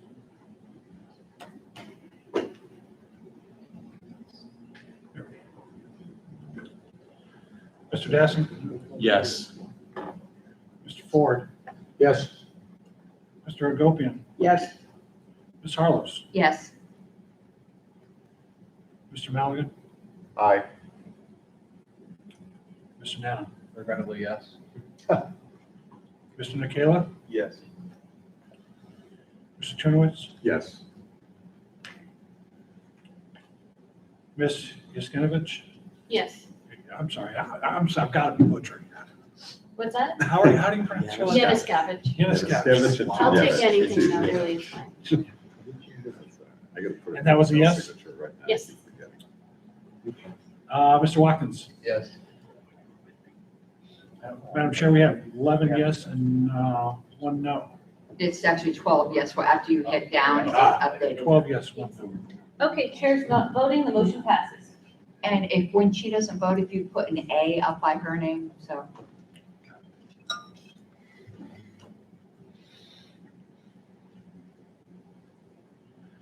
All right, let's look at our agenda. I will remind everyone that the treasurer intends to make some motions or introduce, how do we want to say this? Introduce the opportunity for people to make motions later on Yes. in the meeting. I believe technically someone who voted yes on this needs to move to reconsider the previous item. I think it could be a new motion, right? Yeah, motion to move next line item up and next line item down. Well, let's see, maybe last time we did it, we had a whole thing about moving to reconsider the previous item. I would have to hear the motion. Okay. And if it turned out to be that, what I would suggest is that we just start an email ballot on any tweaks tomorrow, so we're not messing with reconsiderations. Because once the session ends today, the budget can be, because the budget is something that is continually amended as a motion to amend something previously adopted. But depending upon the wording of any motions today, it might have to be a reconsideration. I'd have to hear the motion. Okay. Thank you, Madam Secretary. Okay, the next item, I believe, is candidate trainings followed by stewardship. What about, am I looking at an old version, Probably. location of next LNC meeting? Yeah. Did we move that again? Yeah, because I asked to do candidate Right. trainings and stewardship right after budget. Right. Okay, candidate trainings, region reps, who's interested in having a regional training in person? Okay, how quickly do we want to move on that? Very. Okay, what do I need to do to help you? Just, I think it's just a straightforward email, it's defining contact, because you've already done the large. Richard Burke, Defining cost, and any suggestions that you got in terms of what approach. Ready to roll. I want to get this done.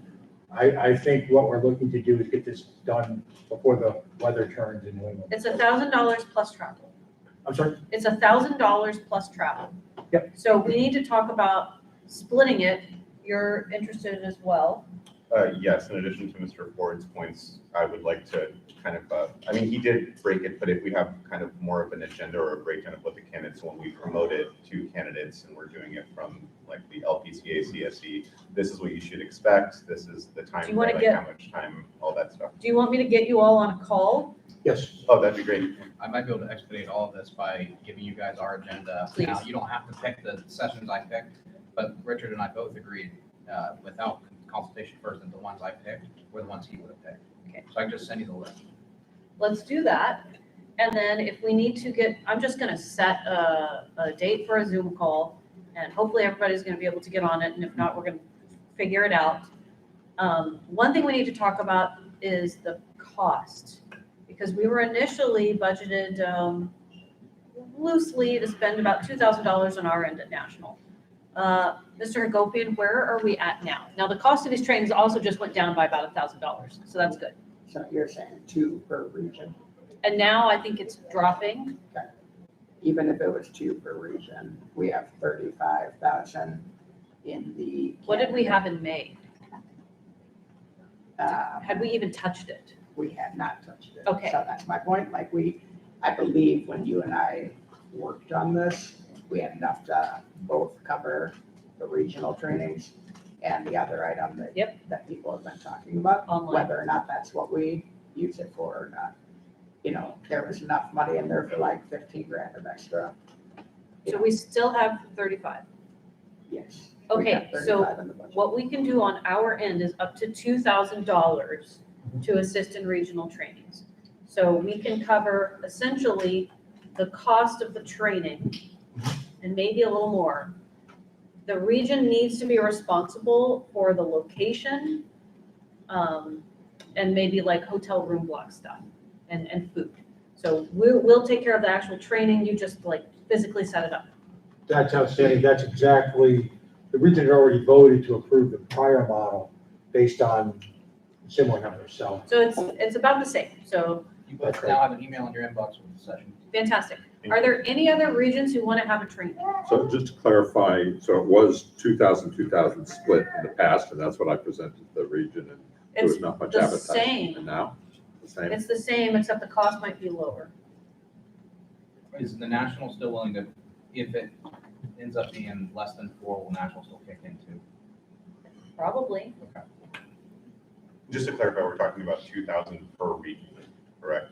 So it's Per not training, total. per training. The treasurer and I will fight, and whoever wins gets their choice. So I'd go the full 2, because we still have it, and we still have leftover. Will this fight be live streamed or is this going to be? Yeah, I was gonna say, I'm guessing Elon Nancy Musk will live? not chair, because I think it's the right thing. We'll turn on the YouTube comments. I think the treasurer has more grappling experience. Adrian, a question about live stream versus in person. Based on travel costs, you're saying they're gonna be in person component.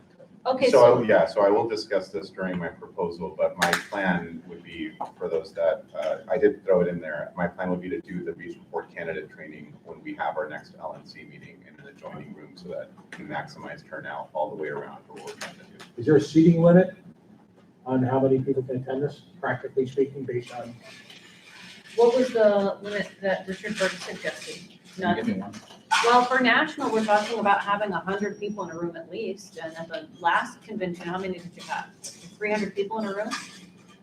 for training? Yep. His flat fee is Don't know if we had $1,000. 300. All he asks for is a copy of a recording of him doing the trainings. Yep. His travel, he asks us for a per diem. It was low, it was like $50 a day or something. To feed it. And that was it. Well, we fed it anyhow, but Yeah. we treated him real good. And it's actually, the training is actually free technically. He just asked for a donation of $1,000. So it's very reasonable and it was good training. Yeah, we will give each region a $2,000 check. Okay, Yeah, they don't. so,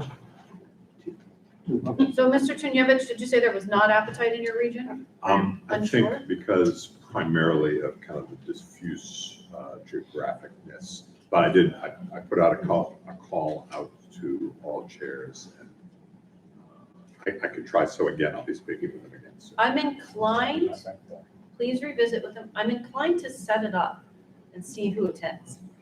Now, I would certainly want to do a little bit of a membership survey before doing that, but I think that National last time just set them up. So I'd err on the side of setting up as opposed to not. And if there is well, we could talk Yeah. potential geography and interest Okay. after the meeting. Other region reps, I'm not a region rep, but for Region 1. yeah, there will be one soon. I know that in the past, Region 1 has had an appetite for it, so I would kind of ask them. I would propose to Region 1, whoever's listening or wants to carry on the message, that we have one in Oregon, which is where Western Liberty Network is located. And then we save on travel And I would actually extend the invitation if everything goes according to plan, and we do have it in Orange County to Nevada. They're mostly based in Las Vegas. That's a 2-hour drive for them, 2 to 3, give or take. So they get the chair, the XCOM there, and anyone else that wants to come to California, do that. That is true. Region 2, do we have any thoughts on regional training? No, I have no report on that. Anyone from Now, I Florida? did talk to Josh a while back, Yep. and there was interest for regional training potentially in Orlando. Okay, And at the time, I think the chairs did say that they were all, they'd be interested in rotating every few years, but we do Orlando first, maybe Atlanta, and then Tennessee. So I think if we were to touch base with the chairs again, it'd be something that would be of interest to Region 2. okay.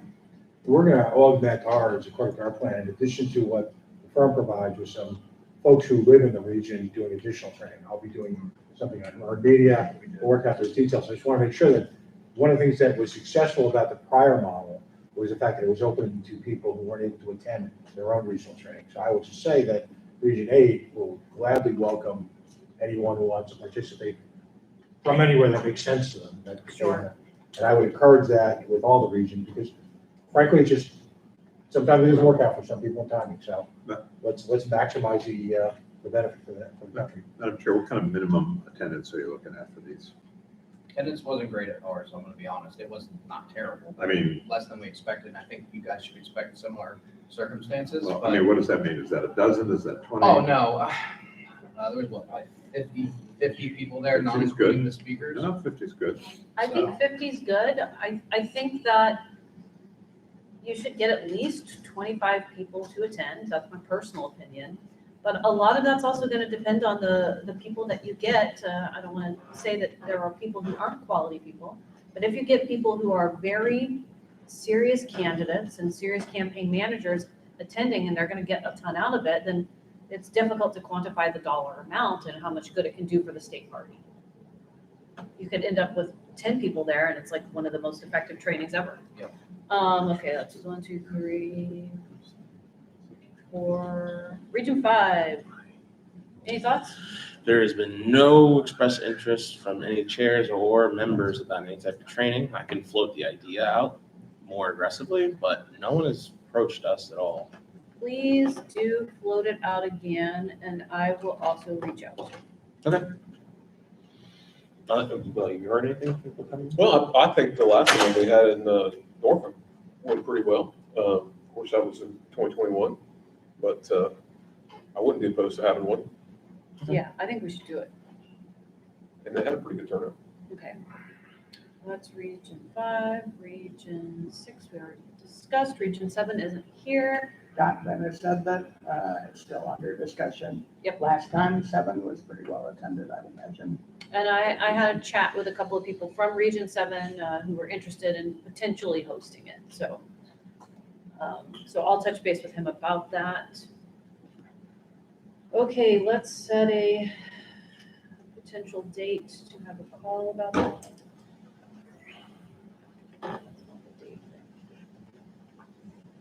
Well, my calendar disappeared off my laptop.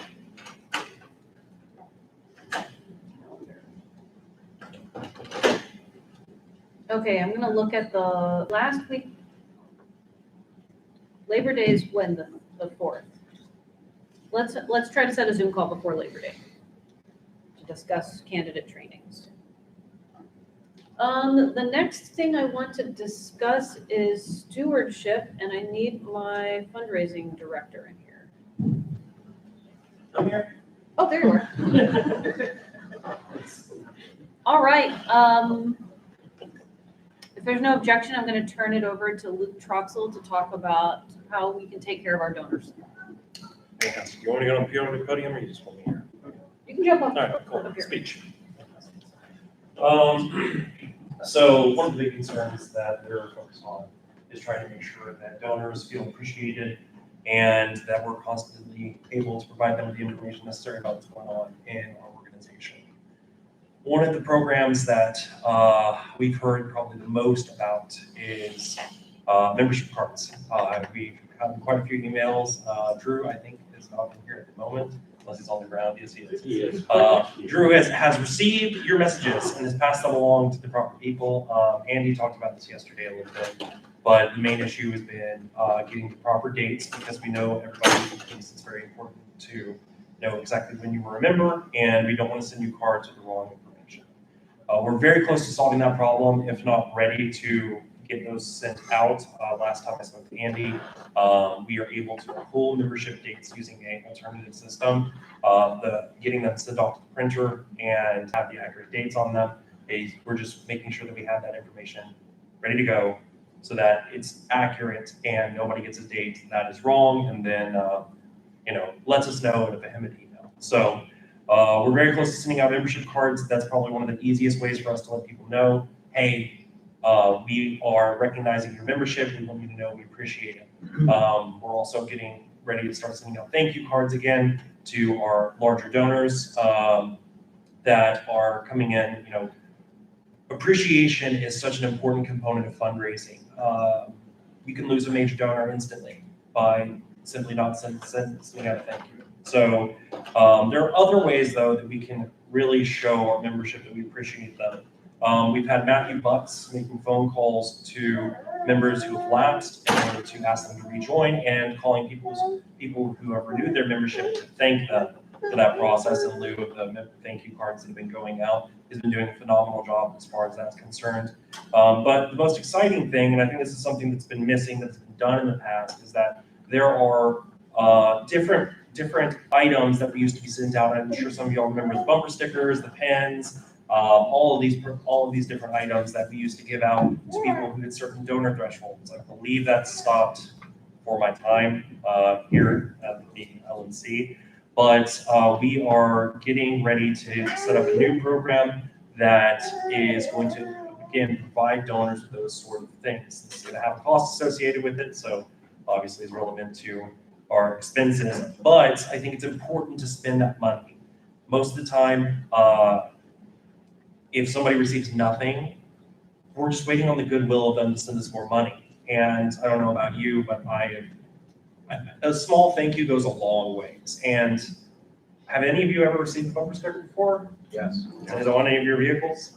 Yes. I know that, my old vehicle I totaled, so it's not on my vehicle anymore. But I would love to start getting that sent out. And I shared with Angela a PowerPoint presentation. I don't believe we're going to be able to throw it up here on the screen right now. But I would like to go through, this is a proposed rough draft of what our benefits are going to be. So give me 2 seconds here while I get it pulled up. I mean, if you have something, I can share it. Let's see if I can share it over to you. Real quick. right. So I had the PDF pulled up, so we'll send you the PowerPoint. Send to my secretary email Yes, or just Secretary at LB. at LP.org. I can check my email.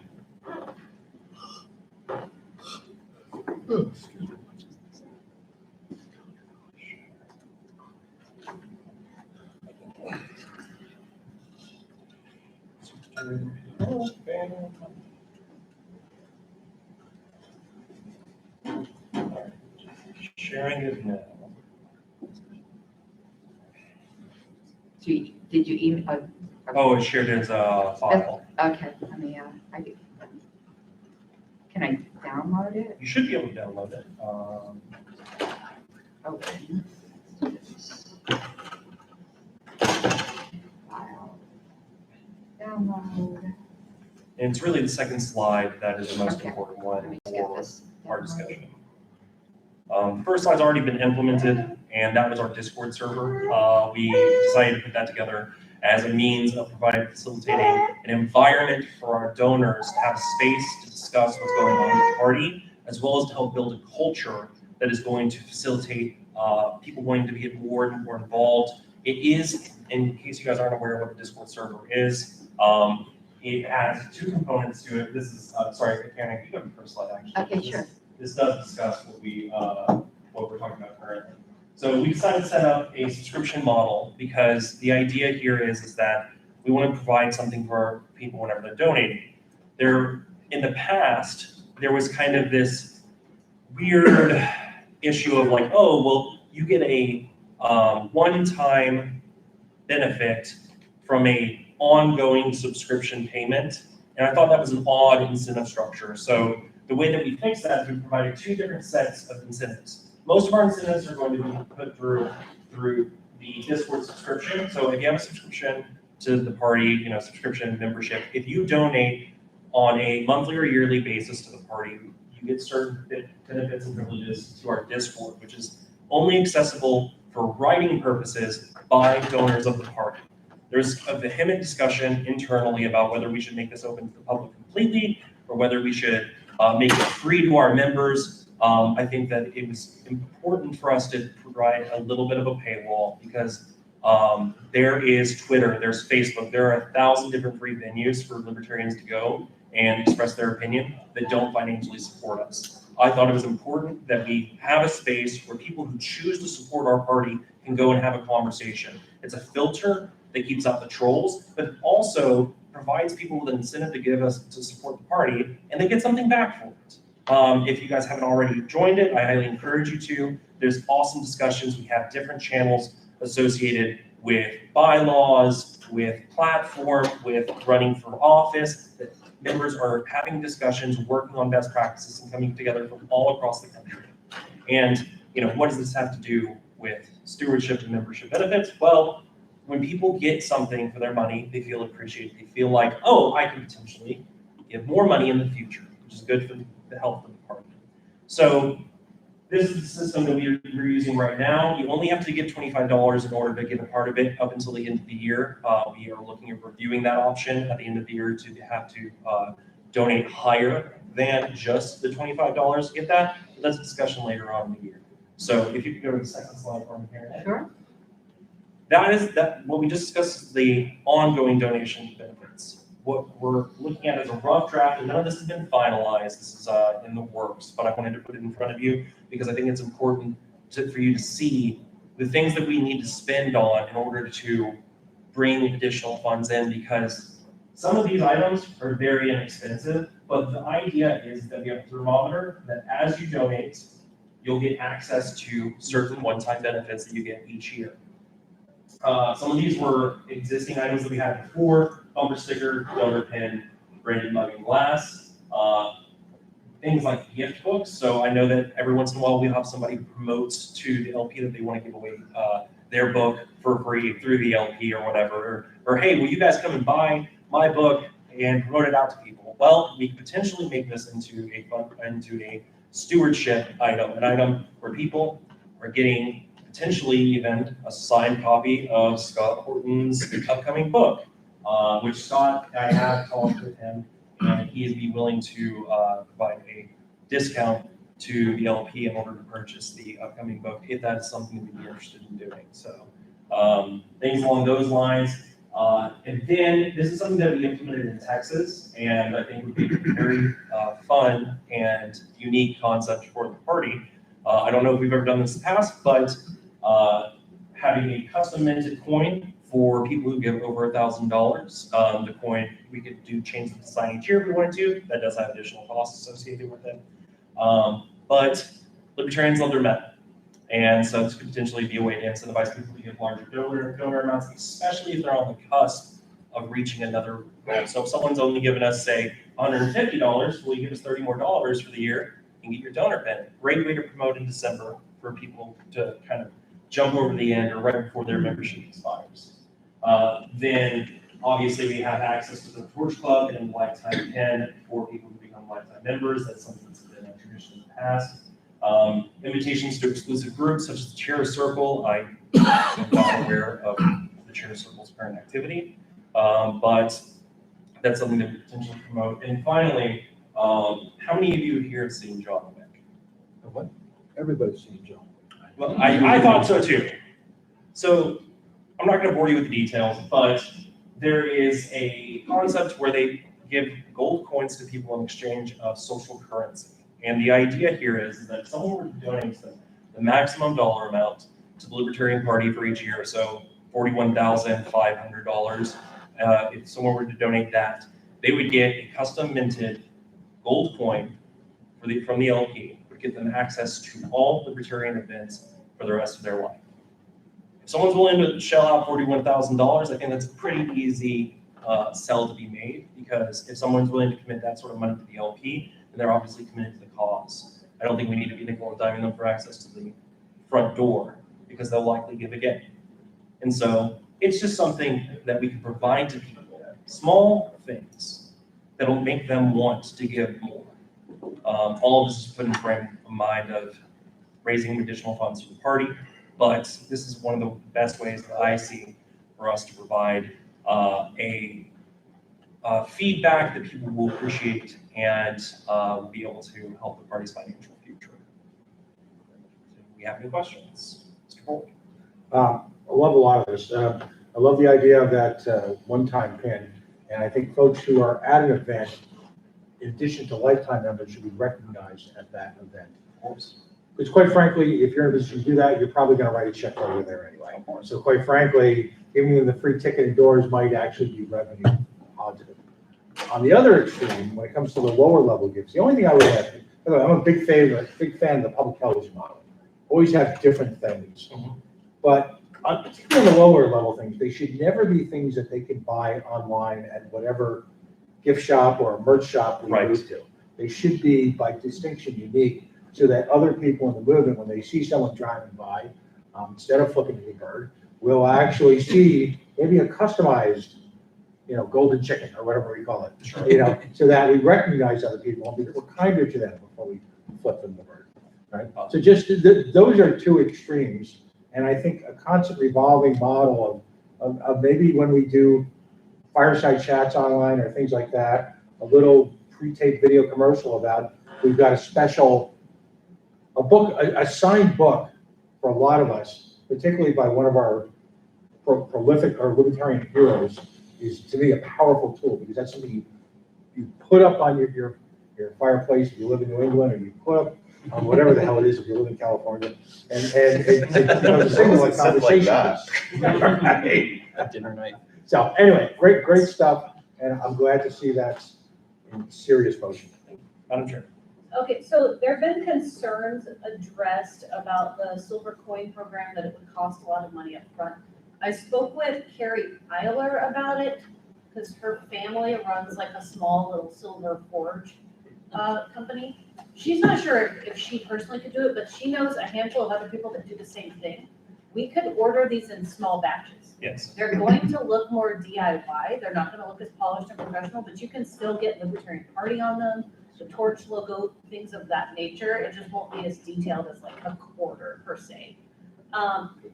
Would you like me to expand on that for a second? Yes, and then I have one more concern about them. Of course, and so I looked up the price, and obviously the price of a troy ounce is, it was like $23, last time I took a You look mean at it. $2,300? No, silver. for Oh, silver. you're talking about gold, not talking about gold. Yeah, no, that's why gold is the max donation. Yeah. I thought gold at first, and I looked up the price, so, it's all about $23 for a troy ounce of silver, and then, so the big expense is actually for the minting is getting the actual mint made, and then they will press them out for us. Can we do copper for 500? No. Yeah, nobody likes copper anyways. So let me share a concern, not with the silver, but with the gold. With the chairs circle, when I came on, no one really told me about the chairs circle. And as Luke and I have discovered, there's all these membership levels where we're like, oh, it's like Kramer, levels, we got levels over here. And I'm like, what is that? And we're not promoting them. There's no continuity. With the silver, I think it's good. We can enter into that without costing much money upfront. Gold is gonna cost us upfront, and my concern is that there's not gonna be continuity because LNCs that come later down the line, they don't have to hold on to this. Like, there's not a lot of things that they've gotta uphold. This is one of them. So that's a potential downside. Although, then again, they still get a custom minted gold. They're still gonna go. Exactly. So, Mr. Kobe. Yeah, so first of all, really like this, and I know you've been cooking this for a while. I think Since like that February. the silver coins are a winner. I think gold, Lainey and I at one point had talked about potentially gold backs instead of this, which are also a much cheaper route to go. Or you could do a 10th of an ounce coins instead of an ounce coins, and then do multiple ones in one run. You know what I mean? There's different ways to cut that, but I like the idea of having gold at the max. I think that's a cool idea that we should dig into. On the Discord, I just wanted to let people know, if you're not familiar, Oklahoma Discord, we have one free channel for anybody who wants to join. And then we have several channels that you get into at $60 a month, or $60 a year. So that $60 seems like a lot maybe to people who are in a bunch of Discord channels, but every single member of Oklahoma, if you want to get into the Discord channel, it's $60, and we have like 100 people in there. So it does work, but we also do have that teaser channel where anybody can get in, and I don't know if that's something we want to consider or not. I'll expand on that. You don't have to be a donating member to be able to view all of the channels in Discord. So when you come in, you have access to the Ask a Moderator channel in order to ask questions. How do I donate? Can you check my donor status in order to get my verification? And we can actually get pretty sophisticated with this. We've already implemented a background tagging system where if someone's renewal comes up in January, they have the tag Renew January. So we're able to go back and take a look and say, hey, this person needs to be, we need to send out a message to everyone who's on the Renew January list. Although, hey, you're going to lose your Discord access if you don't donate. And that's going to help us retain additional membership. We also, if you're a monthly donator, you get a monthly tag. And every month we go and check and make sure that people are donating on their monthly. And if donations failed for some reason, it gives us an instant notification to say, hey, can you please go and renew your monthly donation? And the only thing I would say on that is consider the view only to have an end date. So like you get view only for 90 days. Sure. And then at that point, you have to either buy or not, so that there's some kind of action prompt. Yeah. But I love the idea. That's good feedback. I think the Discord is solid. And it did, on its initial launch, raise about $1,700. So it was difficult to track because not everyone used the donation link, but I was getting donation notifications at the time, and I dedicated about a week and a half of pretty heavily bringing people in and adding up the people that we solicited donations from. It was about $1,700 about a week and a half. Since it's not free discussion, I would sponsor Taylor Richmond, Chair of West Virginia. Okay. Just real quickly, what is has thought been put into what happens when Discord is no longer the thing? And do we transition all of those donors to the new thing? Happily. I mean, if we end up finding that Discord ends up, for some reason, hating libertarians and voting us all off, then we'll definitely find an alternative platform. Previously, we had Slack, and it had a pretty low adoption rate for the general membership. And so Discord is a fairly low what is the word I'm looking for here? Low barrier to entry environment. So I think that's a great point, though, is that we should never just be paying for Discord, which you're not. You've got it modeled as a membership, and you have to be at this membership level to also get Discord. right, you're not buying a product. You're getting a benefit for supporting the party. Yeah. And if the benefit dries up for whatever reason, we transition them or we have some time. Of course. There are a handful of other options that are more customizable and cancel-proof. Mastodon, I know people have talked about, not Mastodon, it's Matrix, thank you. Matrix is an option. There are definitely some more customizable platforms that we can go onto if we ever need to. The reason we use Discord is because it is a very popular platform that can be adopted by people who aren't just in the Libertarian Party or in the Libertarian movement. Normies hear about Discord all the time. Yeah, and my comment was not against Discord anyway. It's just the use of a technology thing that could be obsolete, trendy. Yeah.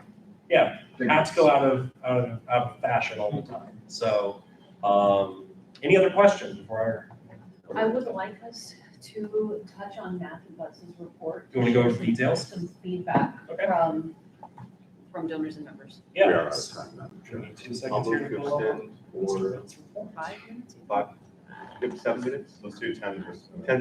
Cut it, of course. Second. So are we using this PowerPoint? No, we're done with PowerPoint. Thank you so much. What did we move to extend it by? 5, 7, 10. 10? Okay, And who made the motion, please? And Caleb. who seconded? Me. Okay, there you go. Any objections to extending by 10? Going once, going twice, all right. So to go over what Matthew Buss has been doing, he has been a workhorse. He has called a lot of people over his tenure here since January. So I'm going to go through his list here as he wrote it. His initial task was to call 3,992 contacts, lapsed members of the Libertarian Party from 2022. Of those, he had 3,308 valid contacts, and he had a response rate of 952 people who either answered the phone or responded to his text messages. He had a commitment of 400 people to renew, and he's currently going back through that process to make sure they follow that commitment. So there were about 132 of those people who supported the LP at one time but couldn't renew, mostly due to financial circumstances. The economy's hit people hard, and that is probably the most common rejection I get as well. Is, hey, my 401k is down, my house mortgage rate has gone up because of property taxes, works hard. Are we keeping any of that data anywhere, just for future reference? Yeah, I have. So largely, we're working using off of Excel call sheets, and Matt has those categorized and documented so that we can easily find people who said they renew in the future. So we're going to be going back, and that's what he's doing currently. And also the type of data, why they're not getting at the moment. Yes, he reported the responses. That's standard practice for call sheet. But that's a good question.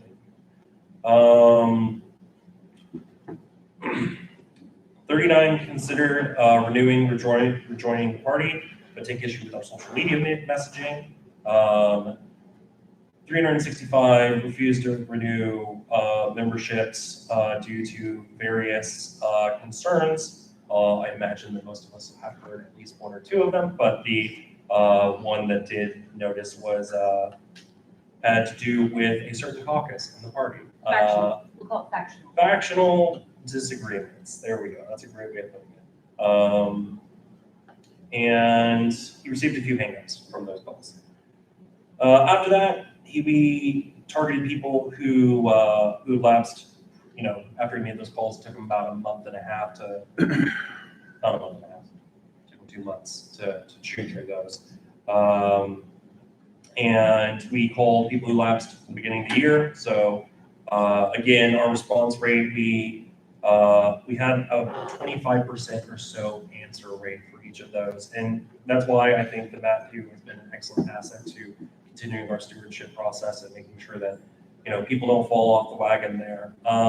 He also called for our ballot access initiatives, and we had out of 1,250 people, we had 221 people who ended up answering, and about 84 committed to donating. So there's a theme. Repeat those numbers one more time. Yeah, 1,250 people were called, 221 people answered, 84 committed to donate for ballot access.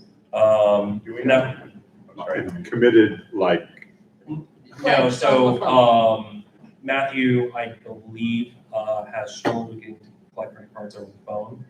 They said they were going to donate, and Matthew's following up with them to ensure that those donations came through. Do we know how many attempts are made? So when we're talking about, are we logging, is it like 3 calls, is it 1? So he does a phone call, a text message, an email. And so that's his process. He sends a phone call, text message, email, moves back through. If we haven't moved on to a new initiative by the time he gets to the end of it, he makes a second pass. These are pretty large lists though. It's difficult to. It's very methodical, because Yeah. I check it like once a week. Oh. So what's the wall between getting the credit card right while he's on the phone? Because if you don't get it right when you're on the phone, number one, it's harder to get it, and then you're wasting more time going back. The primary issue, I believe, is that Matthew Butt's internet connection to Civi. Not internet connection, his Civi. I don't know if it's the region, the area that he's in, or that it is other technical problems, but Minute and 27 seconds. yeah, it takes quite a long time for pages to load, and so what he found after the first few attempts trying to take credit card information over the phone, trying to get pull up their page, get it to load, get the information put in through the system. I guess my question is then why doesn't he just pull up lpo.org or lp.org/98 and enter their information for them? Let me share the second piece of information that he just gave me a couple days ago. Is that there are different demographics who are hesitant to share their credit card number over the phone. And that older demographics are usually more comfortable with it. And, like people in their 40s and under, they're like, no, I don't want to give you my credit card number. So that's fair. This might be a relevant follow-up question probably for our chair. This might be a relevant question probably for our chair as a follow-up. It sounds like that's a fairly significant technical issue that might need some attention. Yep. Is there a plan in place and a timeline to have this access corrected so that he's able to do this job efficiently? Yes. Can you share that with us? Yes, Andy Bukovich just got someone to agree to come on to staff to help with permissions and this issue. And hopefully Monday or Tuesday, when I'm back, I'm gonna try to cut a check and make that happen immediately. Thank you. Definitely not a good question. Yeah. I think Mr. Gopian is. Yes, same thing on this topic. So one, if it is an internet issue, and we need to buy a product that boosts its internet, we should be doing that because it will take like. I don't believe it's a connection speed problem. I believe it's a server issue. Second thing is we should absolutely, regardless of demographics or whatnot, try and get it done then. We should also have a backup where if they're young and they don't want to give it, we can text them a link that makes them do it right then. And he does do that. That is part of his process. What I heard from all of the numbers is approximately 20 to 25% of the people are responding to the call, and approximately 10% of those people are donating, and 10% of the people are telling us to take a hike. Or I think it was 20% of each were donating, 20% of each were taking a hike. So of the ones who respond, of the ones who not of the responded, entire. right? Which is what So anyway, I think, or actually it was 40%, and it goes back to 10 if you look at the whole. That was the math I was doing. Okay. So 80 people out of 220 responded. And then the call list of total was 1,200. So the first time I crunched the numbers was at 4% who were mad at us. Okay, so what we need to do is, what I think we need to do, I'm not telling you, I'm not the boss. I think we need to look at ballot access, those numbers. I think we need to look at membership, those numbers. Because what I think I heard was ballot access has better response rates. Yes, that was definitely the result. And then I'm guessing that if you do 2023 right now, you're gonna get better response rates than you got when you did 2022 a year afterwards. Right. Do you know what I mean? So, and we start to learn that stuff and put it in place where we're doing it faster and sooner after the issue. So, but I really like what I'm hearing. We have to fix that issue, whatever it costs. We have to fix that issue where you can take money right then. And I've sat on the phone with him and gone through the process with him to time it myself. He has a pretty, oh, sorry. We're at time. Right time. Quick time, Yep, we're at time. motion for 5 more minutes. Objection, I hate to do it to you, dude. Double objection. Okay, I so, could, then I'll withdraw that motion and I can ask. you a yeah, question. let's chat one-on-one afterwards. You have my Okay, number. Thank you so much. okay, thank you, Mr. Troxel. And thank you, Matthew Butler. Yes. We'll talk soon. All right, stand dues for 30 seconds. We have a change in the guard. See you guys. Thank you, gentlemen.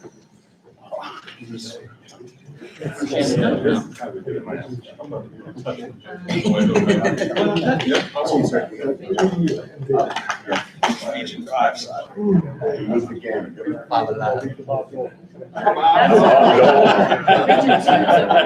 Two's the biggest. Two's over there. Four's the biggest.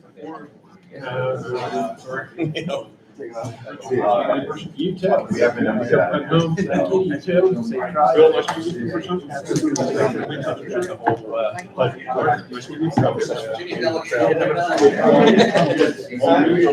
That's such a long ride. Yeah, we can do 30 seconds.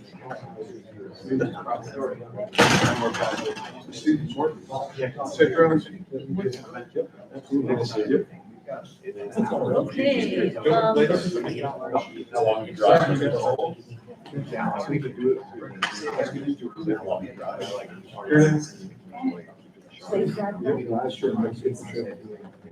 Madam Chair. thank you. Yep, good luck.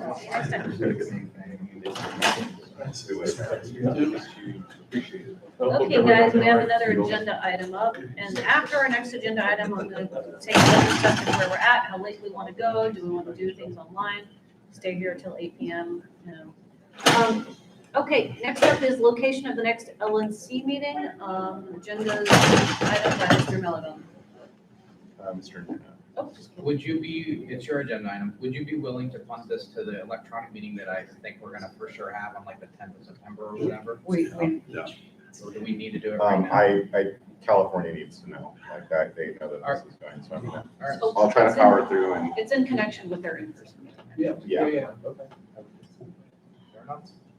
all right. So I won't go over the particulars of this proposal. I will just say, I think everyone, I was pretty thorough. There are some things that can still change and they don't have to necessarily be, obviously, as the chair said in the past, we're not going to do anything without a contract being signed or whatever, like that will come when it comes and we can sort out the details later. But I would like to invite you all to consider California. Even Mr. Hall, New Hampshire is still welcome in California. So you are welcome to come even though things are getting out of hand at LPNH. But I will say, but I think this is kind of a no-brainer. I know that people don't like to come to California. I know that it's possibly inconvenient for some of you, but we really need to get to a point where, like I said in the report, there has not been an in-person LNC meeting in California since 2008. And we really need to get the delegation and from California, which is the largest delegation, excited about coming all the way to Washington, D.C. There is still fun stuff to do in California, specifically pick Southern California because that's where we're having our convention. And also, it won't be a literal shit show like it would be in San Francisco. So I'm trying to spare you guys all of that. This would be in conjunction with having, the plan here is for us to have an in-person LNC meeting like we would normally have. LPCA would also have an executive committee meeting that weekend, so we would maximize turnout for any sort of fundraiser or candidate training, which I talked about earlier. So that's basically the pitch. I mean, I would like to make a motion now. I know that some of the reps just left and we're kind of dwindling down. I don't know if that would be appropriate or I'm happy to field questions. Can you tell us about the venue? Yes. So it's the, I was just trying not to say. So it's the Club Sport. So it is a Marriott property. It's a really nice venue. I could have included the link for the for the venue there, but I didn't. So I can send that out to everybody, or you can look it up. So it's a Club Sport, which is nice. It's like a Renaissance property, which is owned by Marriott. Club Sport? Yeah. So it's like a resort type thing. Yeah, what is the city? It is Aliso Viejo. So that's Orange County. So it's about 20 minutes from Anaheim. So you guys can go to Disneyland and do whatever there. Airport is about 15 minutes away, so it's SNA, so John Wayne Airport. And also, so Carrie Eiler, my predecessor, was kind enough to offer, she lives a few blocks away from this venue. She'd be happy to host us for dinner on Sunday night, to come over and pick up people from the airport if needed. I believe I would probably be driving down too, so I'd be happy to pick some people up if that's something that is necessary. When is this? This would be, sorry, I skipped through some stuff to like try to make it easier because Mr. Nana wants to power through. I assume that most people read the report, but maybe not. So November 4th and 5th. So those are the proposed dates. So that would be the first weekend of November. And that would circumvent any sort of holiday travel between, you know, it's not too close to Thanksgiving and it's not after or before Christmas. That was kind of the logic behind it. And I've got a What day is fundraising election event. day? I'm sorry? The seventh, so this is where the dates get tricky.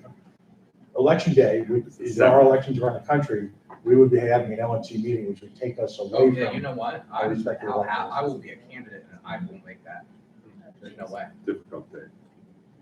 Also, another concern is this should be probably our budget meeting, and we've done the same thing that we did last time, and we're making it too early, and we're probably not gonna be able to do the budget at this meeting, we do it then, and we need it, it needs to be in person.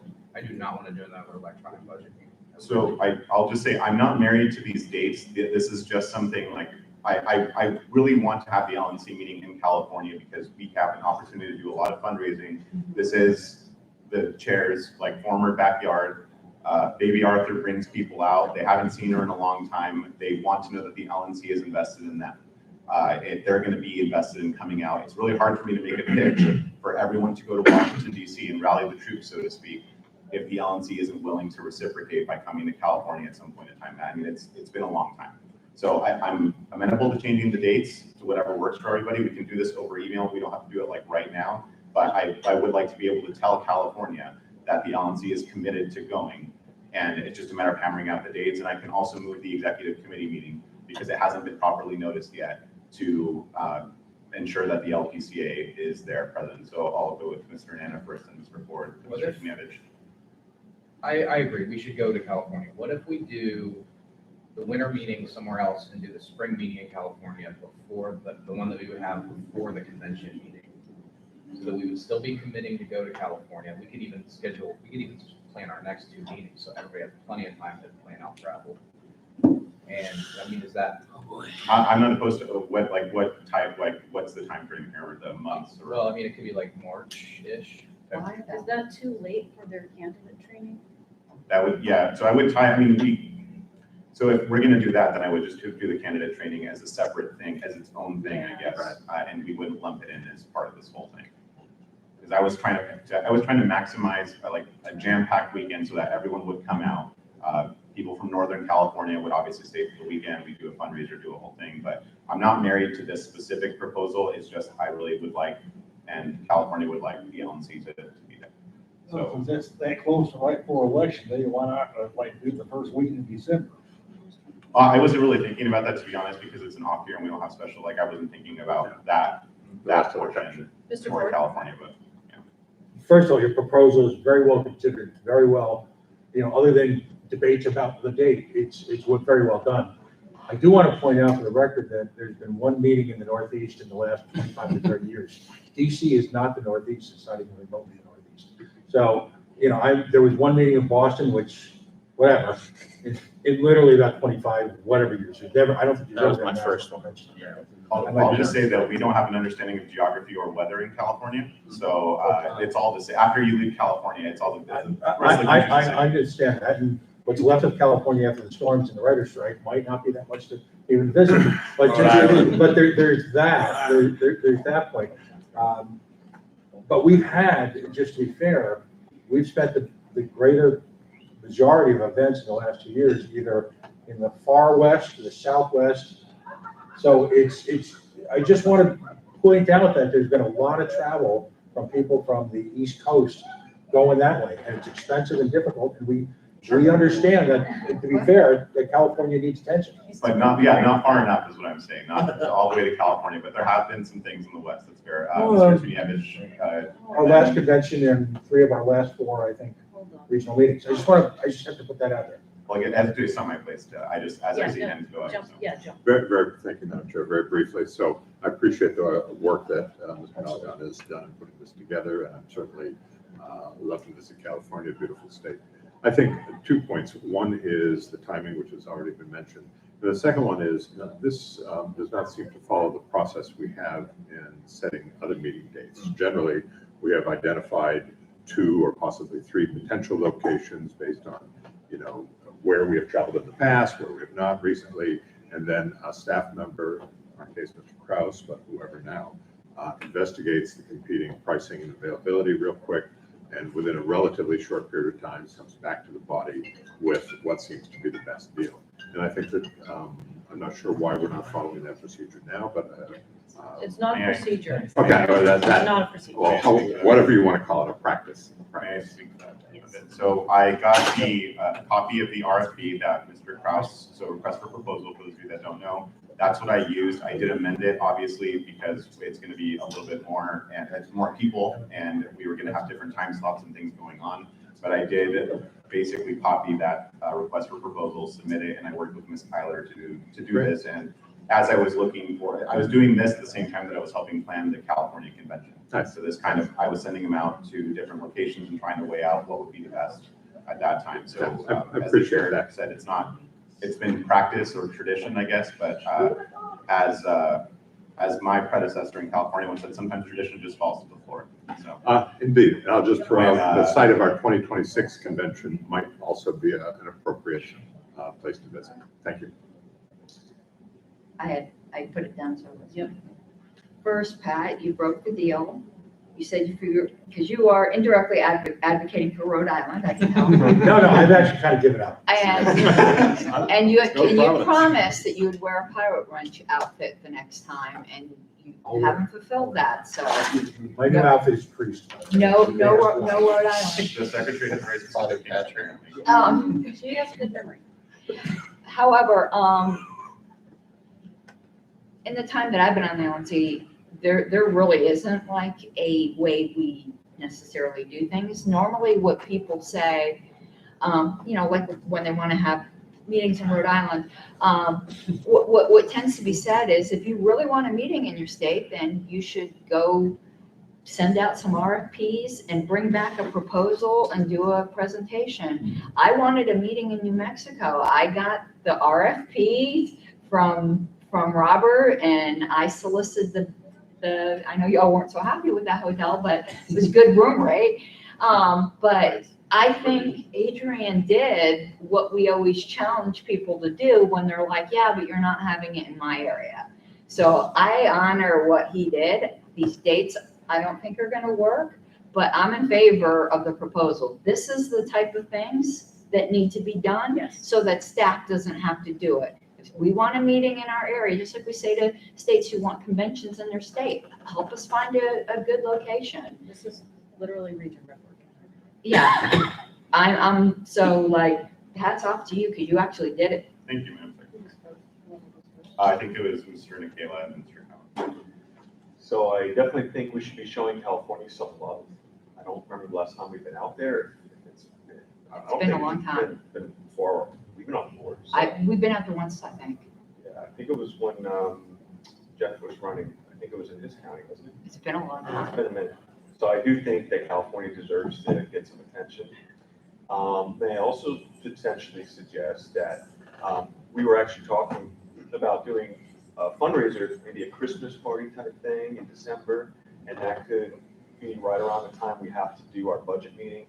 Part of the issue here is that our budget is contingent on what we've raised the current year for next year. So the closer we get to the end of the year, we can solidify the budget because it has to be, it's whatever our budget is with inflation factored in is what we need to develop a budget for next year. So it'll bring us closer. If we do it in mid-December, We should have our finances at that point where we can make some better educated decisions as to our 2024 budget.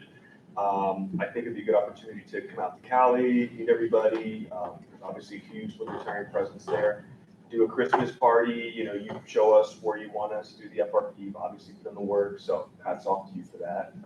And then may I also suggest, because we're talking about doing something in Florida in the springtime down in the Florida Keys with the Major Donor Summit. Yep. So I'm thinking maybe in the springtime, we can shoot for Miami or South Florida somewhere and have the LNC there. And at the same time, it'd be perfect to plan our spring fundraiser and just center both our next meetings around those things. I think that's, Yeah, I have no issue with that. Again, I'm not opposed to moving the dates, and I appreciate the support for California. Okay, so, Mr. Chunyevich has been keeping time for us. We're at time, we're still in discussion. Guys, we're not gonna get through this agenda. We're out of time. Right, so I don't mind us moving to extend time as long as we're realistic about the fact that we're not gonna get through this Move to thing. extend time to 2 minutes. Objection. on this item. 2 minutes. Two? Yeah, because I want to make the motion. Okay. Well, what motion? I want to make the motion to approve his thing, Objection. day open. Objection. You can't approve it. Objection. We get to Okay, it on the next one. all in favor of extending time? 2 minutes. Correct. All opposed to extending time? Wait, we had two in favor of extending time. That's right. Okay, and then everyone else is abstaining. No, wait, Oh, I hold would- on, no, yeah. I was completely confused. I thought, wait, That's okay, we're gonna redo it. yes, We do. please. All in favor of extending time? For 2 minutes. For 2 minutes. 1, 2, 3, 4. All opposed to extending time?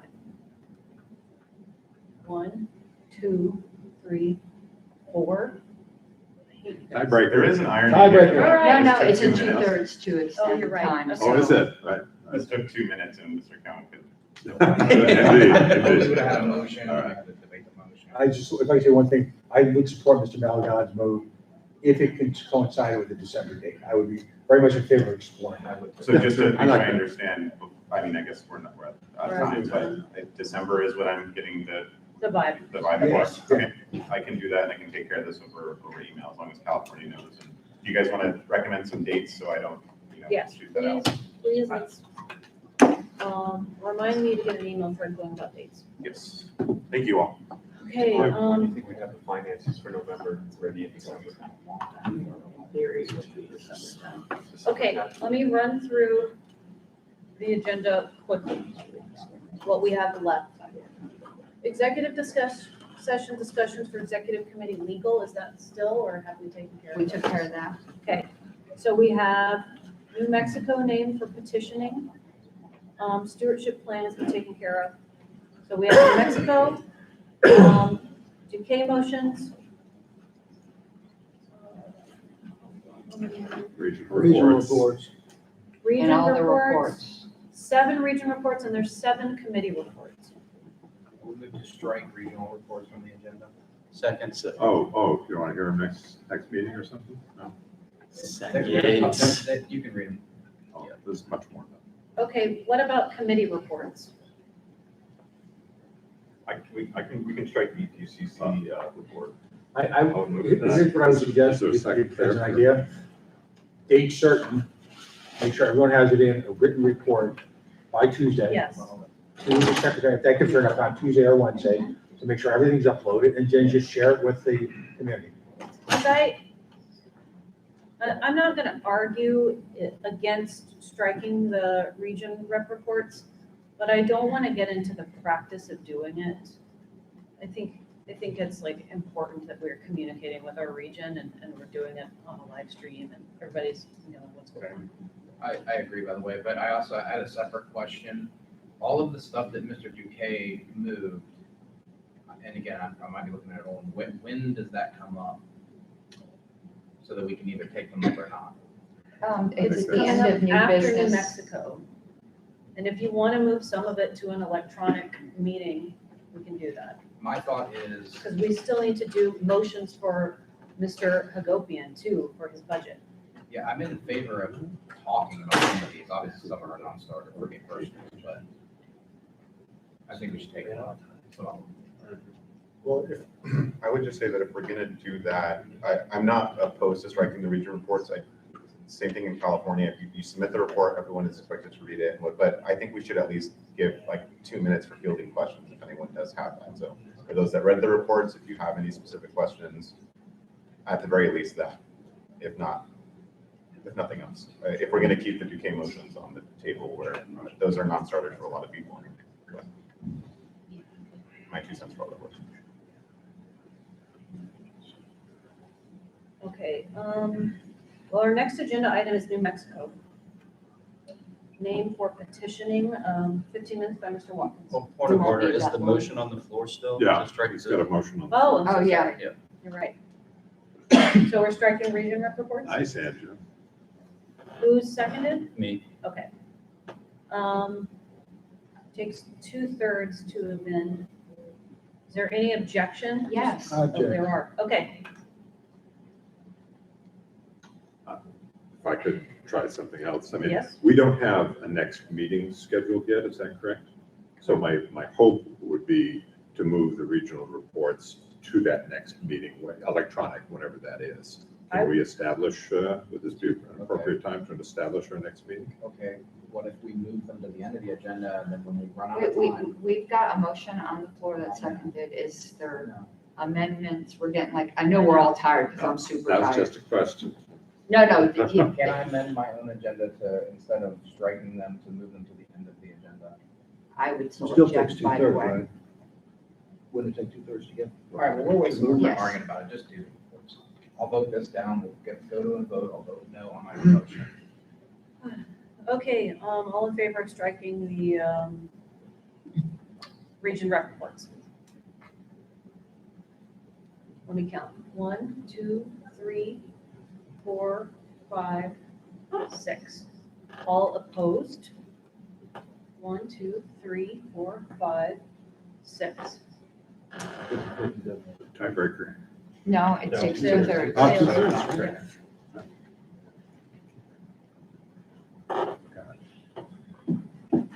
Request for Okay. information, what would be an appropriate way to try and, unless it's highly time sensitive, move Mr. Watkins' item to our currently unscheduled next meeting? Is it highly time sensitive? I mean, we were hoping to have a name to vote on by this weekend. We don't have that, so. However, we're pretty sure what name. Okay, it's time sensitive in my opinion. Okay, well, because we still have an hour left in our agenda time. And this isn't gonna take 15 minutes. So, Karen Ann and I met with the New Mexico board a couple of weeks ago, just to kind of see what was going on. Two of their chairs, I think, resigned, and the board hasn't really been able to get things going. I think recently they have, and she's a little more familiar with the ballot access related stuff, and that's what this is about. So their current name, I think, is too similar. So they need to figure out a new name for us to vote to approve, I guess, is how we do that. What happened when we reaffiliated, part of their new, we realized that the name that were going by, depending upon what happened with the Secretary of State of New Mexico, was probably going to be too similar to the former affiliate's name unless they agreed to change their name, which so far they have not. We have to have a name on the petition. It doesn't mean it's going to be their permanent name, because if we get our name back, we just switch it. We've had a lot of conversations with the Secretary of State. They have very liberal, you can change your party name. I just don't think people have done that many times, because I think when voter registrations start changing to names that people don't recognize, they're going to start changing their laws. However, because libertarians, we put in their bylaws, not we, but like, when I was working with them, I'm like, we're affiliating you guys under this name. If you all of a sudden become party face, we're not going to be very happy about that. So they have their board can change the name of their party for ballot access petitions or legal reasons, but it requires approval of the LNC. They have a name in mind. we want to get started petitioning in New Mexico soon, so this is why it is time sensitive. So what I would like us to do is to say, if you select this name, we have already approved it. Now, if they decide they want something else, they're gonna need another approval from us, but I'm fairly certain they just haven't been able to have a board meeting that the name they want to choose is the Free New Mexico Party. And it's very close, they're the Free Libertarian Party in New Mexico right now, so they thought it was close enough that it wouldn't shock their members Sure. too much. Sure. They liked the word free in the beginning, they can't have the word liberty in the beginning. New Mexico had said that's too similar. So, would you like me to make the motion, Mr. Watkins, or? Sure. So I would, I'm sorry? You've been helping them a lot, so might as well be. So I would move that we approve the name change for the, I'm just gonna abbreviate, Free Libertarian Party of New Mexico to the Free New Mexico Party, should their board choose to adopt that name. So then the ball's in their court and they already have our approval. What if they'd like a different name? Then they have to come back to us. It requires approval from us. Sounds good. Just get it over with. Okay, second. Oh, he said, yes. Okay, it's been moved and seconded that we approve the name change for the Free Libertarian Party of New Mexico to the Free New Mexico Party, should their board choose to adopt that name. Yes. So weird. You don't like it? I don't either. I don't like it. either. I hate We- that. I don't like. We don't have to approve it. I'm Beg you not. guys, For Take a ballot vote, access say our purposes, I'm words. gonna beg you guys to just. Oh, yeah, no, I'm not Yeah. saying I'm gonna vote down. I'm just saying I'm personally uncomfortable with the sentence that's coming out of my mouth. What's the sentence? I just, It's a weird sentence, yeah. okay, it's been moved and seconded. What's a weird, I'm now so curious. Just clunky. I don't know. Yeah, We're motion's we're not Libertarian Party in New Mexico. It sucks. Oh, yeah, it does. That does suck, but we don't have a choice right now. If we want to petition, they can't I know. use the word Libertarian I Party. know. I don't We can imagine wait there till being next year and objections. like go the lawsuit route, or we can No, let it's them. just, it's my personal discomfort. Doesn't mean that I'm gonna vote it down. It's just having a weird. Just know that everyone knows, once we regain our name, notice I don't say if, I said once, they'll be able to change it to it. Yeah, just keep that in mind then. Yes. Madam Chair, I wouldn't think there'd be an objection to this, so we can just get everybody. Well, we need to do a roll call vote. Even if there's no objection. Yeah, because this is a substantive motion and our bylaws require all substantive motions to have roll call votes. I'm getting there. I can only copy templates so fast. Anyone thinks they can do it faster, I'm more than glad to give you control of my computer. Okay, I'm sticking the motion text up there. Mr. Benner's not here, correct? Is Mr. Cowan? Yes. Mr. Blankenship's gone? Mr. Bowen? Yes. Ms. Jessing? Yes. You only have one S? Two S. There's two S's, okay, just making sure it's right. Okay. Mr. Ford? We're never gonna Yes. make yours right, are we? Mr. Hagopian? Yes. I will vote yes. Mr. Malagon? Aye. Mr. Nana? Yes. Mr. Nikayla? Yes. Mr. Tunjevich? Yes. Ms. Janiscavige? Yes. Mr. Watkins? Yes. Madam Chair, is 12-0-0. Okay, so not voting, the motion passes. Thank you. Madam Chair, may I'd like to just move to schedule the next meeting because there's a lot of talk about that. I know people are getting antsy and they're tired, and just to make sure that everything moves smoothly from here on out, just to the next To virtual have a meeting. meeting, yeah. I'd like to just move it to be Thursday, the 31st. Of what? Of August. The next week, so August the 31st. So I mean, usually our meetings seem to be like at 7:30 Eastern. That's fine with me. How would you feel about Sunday, the 27th, Mr. Malachi? Either this week. Wait. We cannot do this right now. It's not on the agenda for right now, so Yeah, that's nobody's true. moved to amend the agenda, so we can't do that right now. And Okay. Okay, Let's do orders of the day. whatever okay, minutes. orders of the day. the chair can talk to people and unilaterally schedule a meeting. Oh, that's true. Oh, okay, yeah, that's fine. Yes, I think she should. Okay, well, I will unilaterally schedule a meeting, but it did sound like we were all unilaterally in agreement. I think what she's saying is it doesn't have to happen right now. Right, we can do a one-day email thread where everyone says their thoughts, and you can look at it and say, I picked this. I just wanted to knock it out if we could, because it seems people are getting antsy and they're tired and they're afraid that things aren't gonna get done, which is fair, and that's just, but, apologies. I love you, I'm sorry. Okay, Rookie mistake. we're moving on to Probably the, dancing with one S. we're moving on to Mr. Duquesne's chunk of motions. The first one is publicize EPCC master policy document.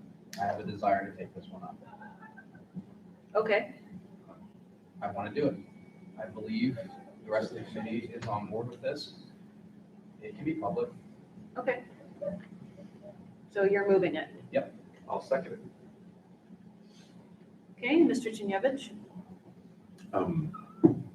I was going to suggest relative to this motion, the other EPC-related ones and the confidential email ones, because they could be lengthy in the discussion. I was going to suggest we kick those to our soon-to-be scheduled next online meeting, thus allowing the three remaining ones of Mr. Duque to be addressed during our remaining time. Okay, And that is my contribution to discussion, that's all. hold that thought. If you want to make that motion, let's do that after this one. Agreed. Okay, so it's been moved and seconded to publicize the EPCC master policy document. Any discussion? Speak on that. Yes. So, over the past few months, there's been a clear need to have policies in place that answer some of the questions that the board has in regards to many subjects regarding staff. What we aim to do is to put together a policy manual that the bylaws allow us to do, which helps to address some of these concerns. And one of the things the LNC has done by creating the EPCC is grant us the ability to actually be able to go forth and do these things on behalf of the board. And I really view the EPCC as an extension of the body and a way for everybody here to essentially have greater oversight over staff. So that's what we aim to do. We aim to solve problems. And I've worked really hard with both Kathy and Dustin to work on the policy manual. It's come up before in question whether or not the policy, the master policy of the EPCC is something, is it confidential, is it not? We never made a formal decision on that.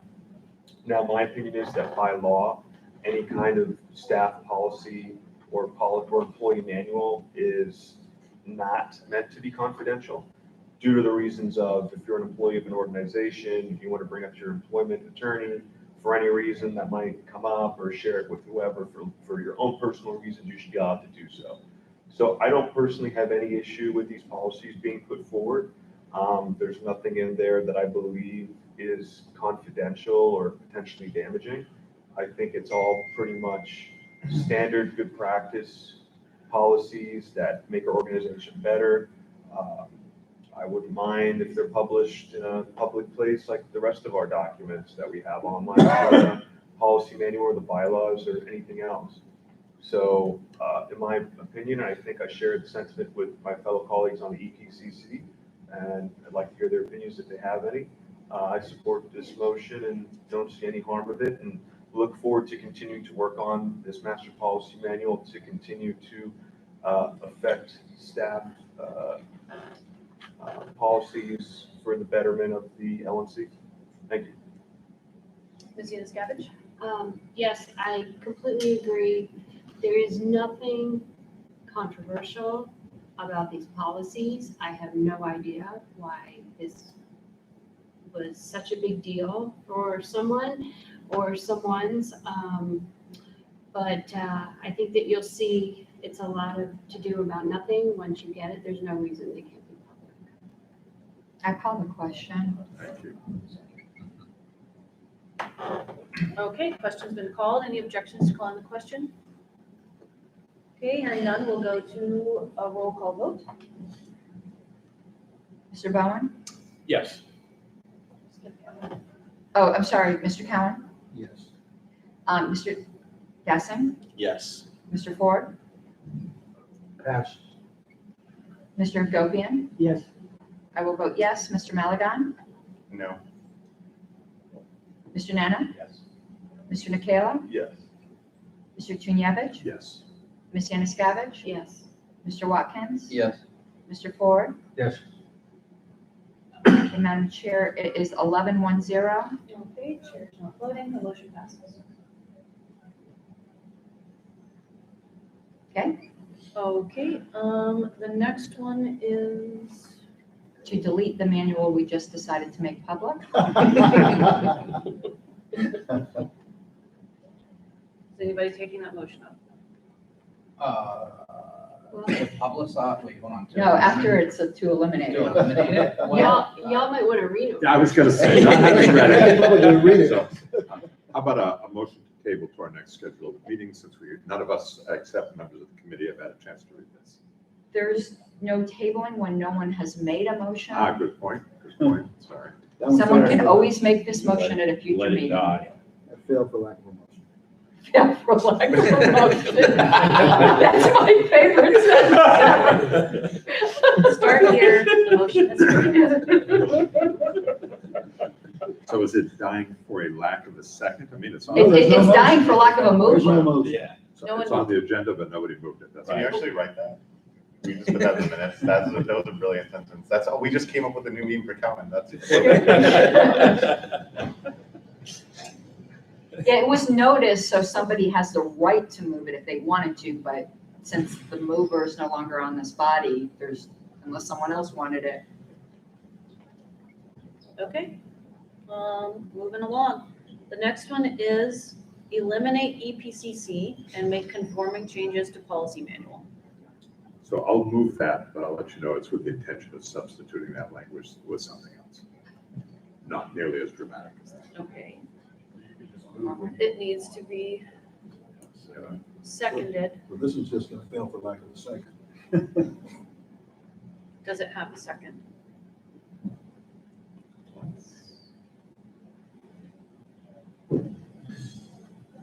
And the amendment was going to be, since it's not going to be seconded, to basically eliminate that language that results in your ability to receive employee complaints. That's a policy.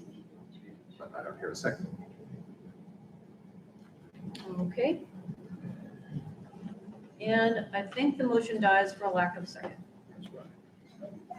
Okay, the next one is make available to the public LNC list all confidential email threads categorized under topics of staff and strategy from this term of the LNC thus far and for the remainder of the term. Confidential threads categorized as legal or to remain confidential.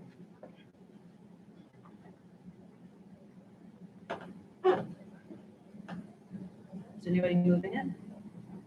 Mr. Cowan, would you like to say the magic It words? fails for the lack of a motion. The next one is terminate the work contract with the Boston Pageant. I would like to move that motion. I will second it. If that's the case, I actually would like to move into executive session. And I have a point of order. I was gonna table this. That motion's already been made in second. I was gonna table it to our virtual meeting. Okay, so point of order, and then we're gonna jump to Mr. Malaga. The point of order is this is the type of motion that requires the participation of the entire LNC. It's kind of like when you disaffiliate and affiliate, it requires, I don't remember, it's 2/3 or 3/4 of the entire LNC. I spoke with Richard Brown about the DC corporate law, and it requires an affirmative vote of not your normal majority, but a majority of the entirety of the disinterested directors. We don't even have everybody here. It's setting a motion up to fail just because people aren't here. If a motion fails fairly, fine, or passes fairly, fine. But we've lost people. This is something I think that needs to be done either by after meeting and discussion by email where everybody can participate, or at a meeting where there's at least more people than there is now. How many are we, Madam Secretary? How many here? Voting, yeah. Well, the voting members of, you mean present or for this Present, motion? present. Hold on, let me look at the template.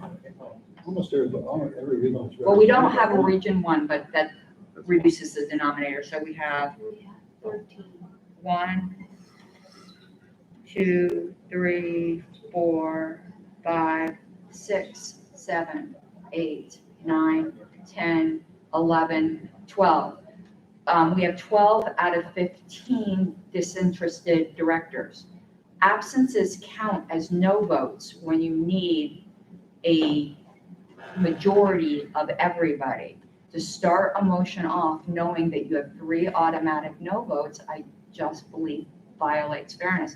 I agree this item needs to be taken up, but I want it to be taken up fairly by the board. So what are you proposing then with your point of order? What are you? Yeah, it's suggesting probably we do? not a point of order. I think Okay. Okay, you wanted to go into executive session. Okay, There hadn't been a withdraw second. my point of order. Okay, there hadn't been a second yet, and Mr. Malagon wanted to table something. What, you had There another actually motion? was a second. Oh, there There was a second to to go the into primary executive thing. session. No. No, there was a Yeah. second to Second was terminate the the motion. contract. That's right, that's right. Over here. We're So- discussing the motion. We have a tabling motion and an executive session. Wait, But No, neither no, have we been had- seconded. wait, can we stop 1 second just because I'm confused? Sure. So I Mr. motion, I move the motion. Mr. Bowen moved, and was there a second? Yes, Mr. Okay. Levkovich. And Who the seconded? wording of the I'd like motion to know was, Did you second? Okay, thank you. What's and the that? motion, the wording of the motion was terminate. Terminate the work contract of Austin Paget. And I asked for executive session because this should not be discussed in public. Why not? It Oh. has to do with. Because all staff matters are. Staff matters are discussed in staff executive matters. session. I would put forward, since we are in discussion, that a discussion of the manner in which something was approved is not a discussion of the staff member themselves.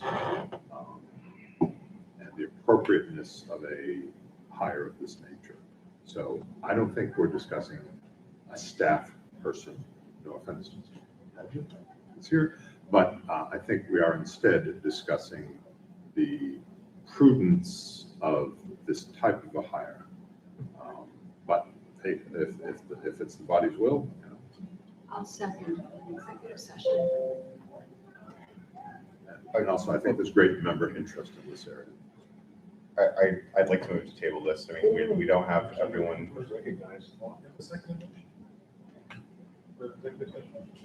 We have a motion to go into executive session. Right, it's been seconded. Wait, that, okay, so that already So- happened, yes. Okay, any objection to going into executive session?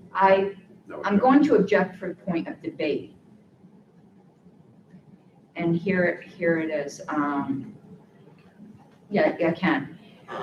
I do believe Mr. Tunevich has a point, and I think, but I also believe Mr. Nana has a point. And I think there's a cure for this. The way the motion is worded is it makes it sound like there's an issue of performance of a staff member. And that would have to be an executive session. I think this can be cured if the original motion were amended to say, based upon the circumstances, I think you know where I'm going, Yeah. I'm just really tired, to make it clear that it's not about the staff member, that it's about a process. Indeed, and in addition, another alternative that you may like even better is we could simply just say, we'd change the wording of this to make it an approval of Mr. Paget's contract by this body. Again, I don't think that requires, it's still about the process. I don't think it requires confidentiality and becomes an approval. Actually, I do have a point of order now. My rooms. Can I? Yeah, of course, she's the chair, I'm not. Speak to My your- rebuttal to why it's not just staff, and I neglected to mention that this is also legal. And that definitely cannot be discussed in public. I'm sorry. It's also legal. It involves legal things, which definitely cannot be discussed in public session. Can we call the question on going private or not? Yep, thank you.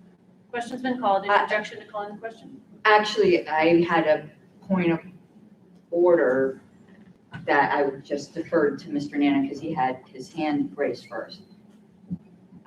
This is actually a point of order now. I don't believe, point of order, that I don't believe we actually have a contract to terminate. Under DC law, it requires an approval. So you're Okay, we need to suggesting just, the change I Can we just suggested? go into we need to go into executive session. That's fine. I'm thanking you guys. So there's no objection to executive session. right? I withdrew my objection. Okay, No objection. we're gonna go So into turn off the executive session. machine, somebody. Yeah. Gotta get the, It's too bad. I'll do the thing. Thank you. Anybody need me to bring them coffee?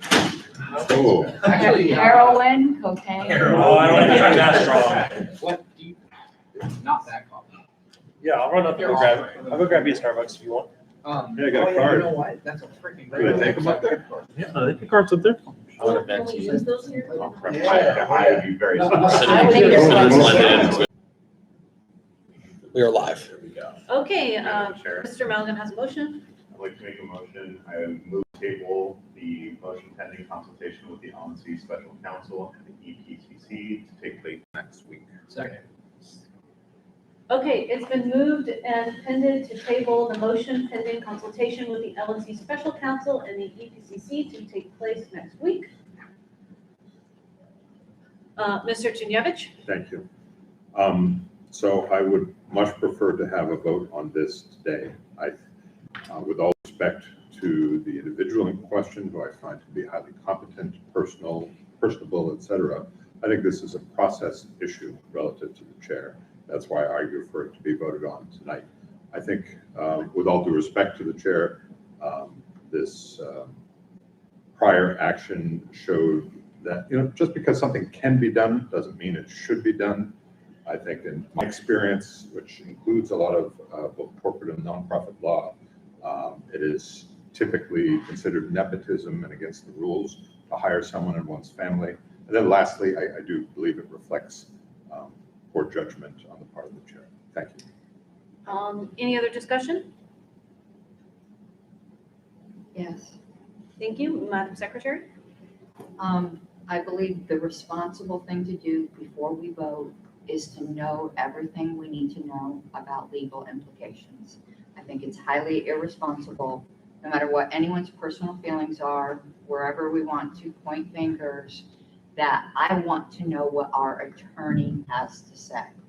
So my vote on this is reflective of the desire to know what the person we're paying for to give us legal advice tells us. Okay, any further discussion? Briefly, Chair, Madam Chair, I rise in support of the Secretary's recommendations. I also want to say, for the record, it is critically important on sensitive issues that the entire body be engaged on a well-informed, educated level, and therefore I am rising in support of this. Mr. Malcolm? I'd just like to say that I made this motion because I think it's wildly, I agree with the secretary, I think it's wildly irresponsible to take action on something that we don't know, especially as libertarians. We pride ourselves on being well-read and learned when it comes to making decisions as for libertarians. So this is why it's really important that we table this, and that's why I made this motion. Mr. Hagopian? Call the question. Thank you. Okay, question's been called. Any objections to calling the question? Okay, hearing none, we'll go to a roll call vote. Yep, I got it right. Whenever our secretary's ready. Mr. Cowan, Yes. Mr. Bowen, Yes. Mr. Dassing, Yes. Mr. Ford, Yes. Mr. Hagopian. Yes. I will vote yes. Mr. Malagon, Aye. Mr. Nana, Yes. Mr. Nikela, Yes. Mr. Tunjevich, Nay. Ms. Yanuskavich, Yes. Mr. Watkins. Yes. is 11 yes, 1 no, 0 express abstentions. Okay, chair's not voted. Okay, motion passes. Okay, let's jump back into our agenda. I know it's 5:37, and for anybody who's going to try to make an adjournment motion, I'm going to ask, we need a resolution made regarding bank account access, and I think that's important. Mr. Gobian? Motion to remove Laney Houston from any and all bank accounts. Secretary. Pause real quick, because we're still in the middle of some other agenda items. Oh, I'll hold on to that wording. Thank you. And we are all very tired. So I'm going to go through them. A vote of no confidence in chair. For Mr. Decay. Okay. Vote of no confidence in the LNC by Mr. Decay. Start here. Okay, the next thing we have is regional reports. Mr. Motion to Mann, strike the regional reports. Motion. Try this again. Motion to strike the regional reports. Second. It's been moved and seconded to strike regional reports. Are there any objections? I don't want to be murdered. This discussion, I would much prefer to have them added to the agenda of our next online meeting. But that might be another minority. Well, we would have to like move them to the end of the Okay. agenda. There are no objections. Nobody said- You know what you can do? You can agendize them regardless when I put the. Hey, there you go, when you put your meeting out. We didn't let Mr. Cohen say his line. I forgot. Damn it. Fails for lack of a motion. Thank you. Okay, so it's been Chills every moved to time. strike these from the agenda today. No objection. Does this require 2/3? Or without objection is 'Cause- sufficient. Because I feel like we have 2/3 because there's no objection. Okay, those are stricken from the reports. Okay. From the agenda. Just kidding, from the agenda. I'm also very tired. Up next, we have committee reports. A motion Yes. to move committee reports to the next next electronic LNC meeting. One question, will we need to make any budget adjustments before I have a chance to give a ballot access committee report? If that I we do do this. not believe that we would need to make any further than we did today. So no. Then I'm okay with it. Okay, so it's been moved and seconded Who moved it? Mr. Ford. Cowan. to move. Oh, well, who did? Mr. Cowan Cowan? second. Oh, Mr. Ford, then Cowan. It's been moved and seconded to move committee reports to our next online meeting. Any objections? Requires 2/3, I think, so speak up. Going once, going twice. Okay, hearing no objection. I have now not technically stricken them. We'll just Point call of them information. Yes. For the record, for the members, are the committee reports that have been turned in public record for the members to read? they're on the one now. They They're are on the OneNote. Okay, just for the record, I want the members to know Yep. that. And we will have an opportunity to actually, answer questions on them at our next meeting. Okay, new business without previous notice. At this time, we are going to need a motion regarding our bank account. It's just a resolution. Okay. I move to remove Laney Houston from any and all bank accounts. Seconded. Okay. Brief discussion for people listening. This is absolutely nothing personal. It's what we have to do for bank business. We've had to do this procedurally for previous staff as well. Bank will ask. They will ask. And just a note that we will need either minutes or draft minutes of this relatively quickly in order to actually execute it. I want to see that. Yes, we will. So just a note, Madam Secretary, even if the minutes only say this, like, we need something in order to execute this. To show the bank. You might want to do it as an email ballot. Okay, it's been moved and seconded. I'm gonna amend this out of an abundance of caution. And I'm gonna also add, and Mr. Robert Kraus. Now, to my knowledge, he's not on our bank account. But we have multiple accounts, and I want to make sure as I go through right now and I do all the operational updates, I think. I think it's, yes. It may be worth, amending to just say, Except. the only two people on the bank account right now should be Angela and Tom. I'm okay with that. My amendment is not seconded, so I can withdraw it and you can make it. I think that. Can you repeat that one more time, Mr. Hagopian? Say that again. Can you repeat that one more time? Okay, sorry. I'd like to amend my own motion to say, to remove Lane Houston from any and all bank accounts. Angela, McCardle, and Hagopian should be the only signers on our bank accounts. Okay, I'll, just as no, you see my hand up, so I can say. Yes. Okay. She took grass off, was that your intention? Yes. I will, Angela, McCardle, and Hagopian should be the only signers on our bank accounts. Everybody else should be removed. I will second that. Okay, well, it's been moved and seconded. Ms. Harless is gonna speak to it in 1 second. And then, Dustin Yana, you might want to confirm. with We're your shall, chair. we better shall than should, because we're doing it, shouldn't be subjunctive. It's instruction, no. Should be indicative. And the memes are gonna come out of Mr. Cowan. Shall, should. Yeah, one picture on. No, I have, Go right ahead. and that's, I'm gonna tell you realistically, these LNC minutes take me about 40 to 50 hours to prepare. These are, I can't get out a set of draft minutes You do an extract. that I don't know if the bank will accept an extract. It's on video. I'll send them my YouTube. But what we That can, actually might. what we can do, and this, we can. Screen. What? I'm waiting for it. Well, what I'm gonna say actually is gonna sound really dumb, but it's a way I can get you a set of minutes that just includes this motion. Why don't we take a screenshot and just link it to the Email bank? motion. No, we, They want a resolution. I was in front of the screen. no. I will. It's another session. And I don't think that. That's what I'm trying to get to. We could move to adjourn this meeting to a time certain to occur 2 minutes from now. And then we re-adjourn. It's a new, it's a new session. I don't trust everyone not to run out. I think, No. Because Todd Hope. Can you lock the doors? frankly, I think that if you save this document. Yeah. This is better than what most organizations call their minutes, do you know what I mean? If you save this document that says Mr. Hagopian moved, it passes, that's.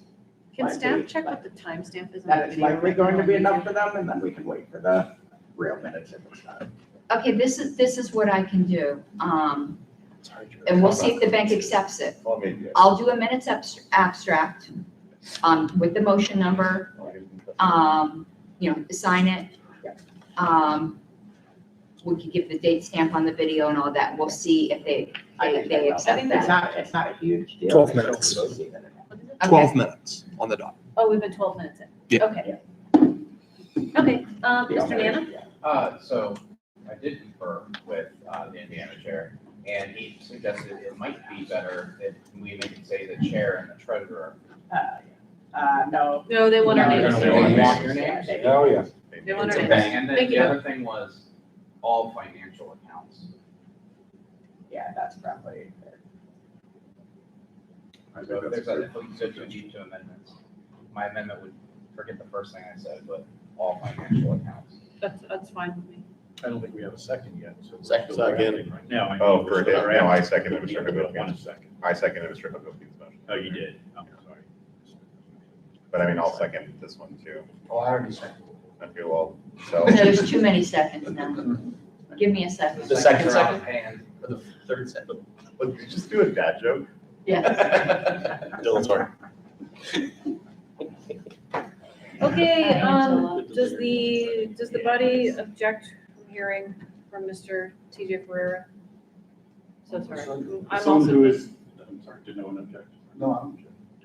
As someone that has done this many times, all the bank really needs is a resolution. They don't need the minutes. So if you just order the secretary and chair to create a resolution, you don't have to wait for the minutes to be. Absolutely right. This is good enough. Separate document. Thank you, I appreciate it. This is plenty good enough. The resolution is happening right now.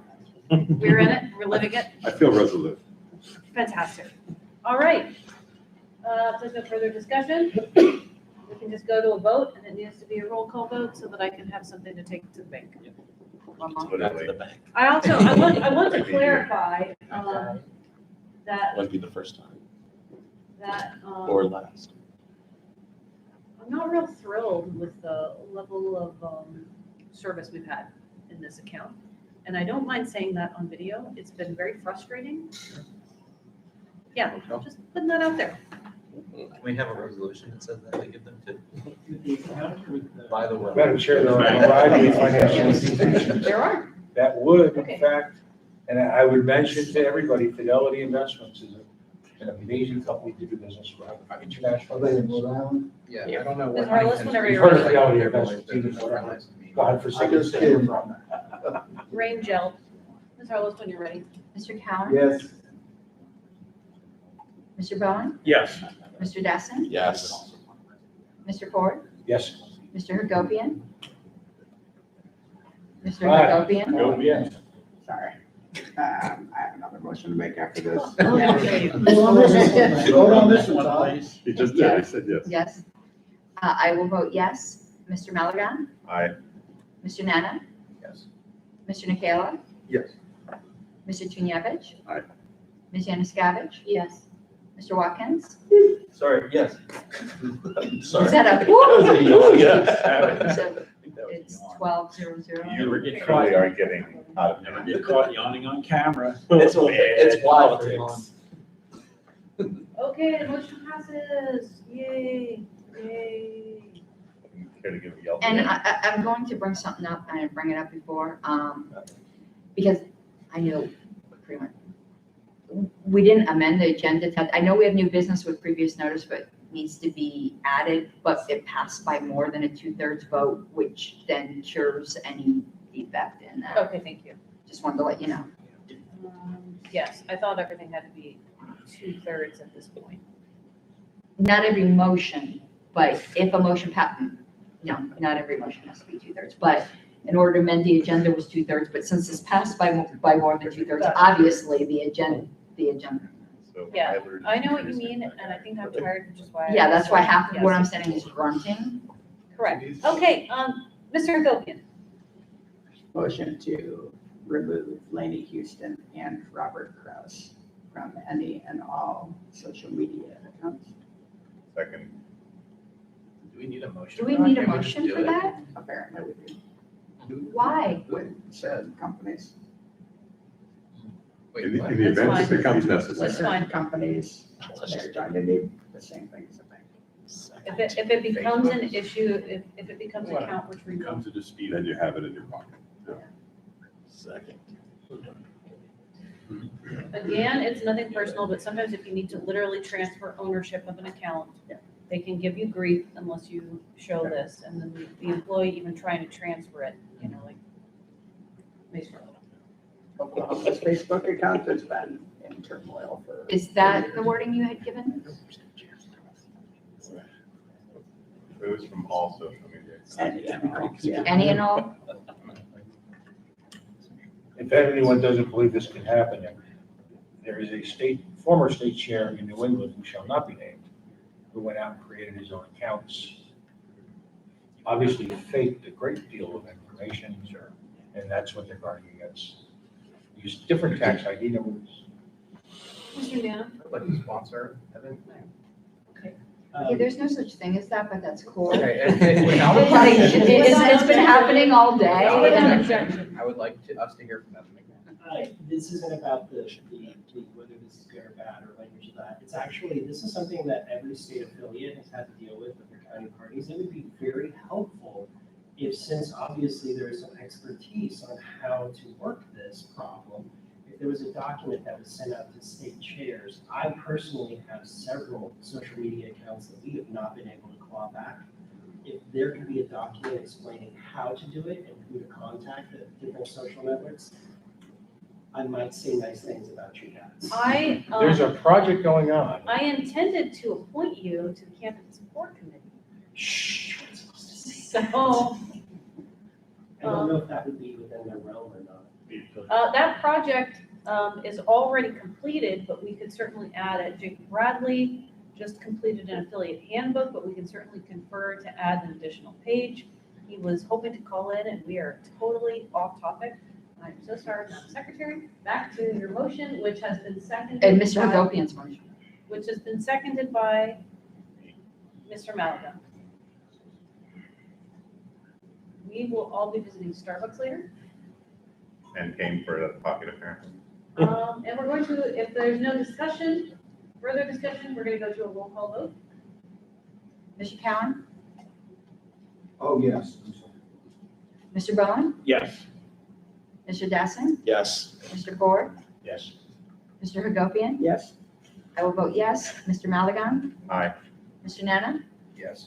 Mr. Nikela? Yes. Mr. Tunevich? Yes. Ms. Januszkiewicz? Yes. I like how the two very complicated names are one right after another. Mr. Watkins? Yay. Okay, it is 12:00. Okay, chair's not voting, the motion passes. Okay, is there any new business without previous notice, additional business? Mr. Yeah, Mann? I would like to make a motion to condemn paper straws. As irrational and repugnant? Second. It's so stupid. Like, they're irrational and I repugnant. have an You know- actual motion. You talked with Mr. Bowen about convention, because, yes. Plastic I'd like to straws. make the vice Plastic chair straws. demean the new party logo. No, that's okay.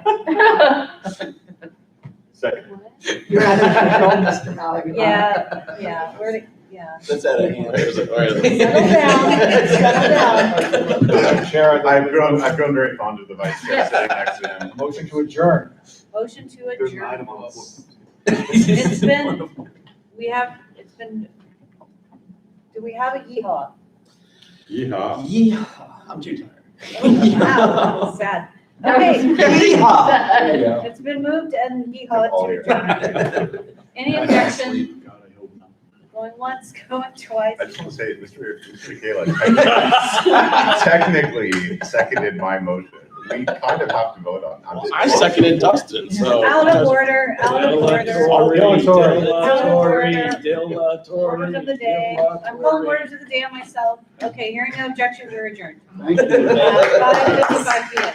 Oh, you got a nice job, everyone. Good job, everyone. Okay, Congratulations. announcements. We did it out of order. We did it out of order. What do you guys want to do tonight? I'm getting trained on Civi by this beautiful gentleman. I'm not mad at you. Let me if you make didn't a, let me have to. make a comment about it after we have our live stream turned on. Sounds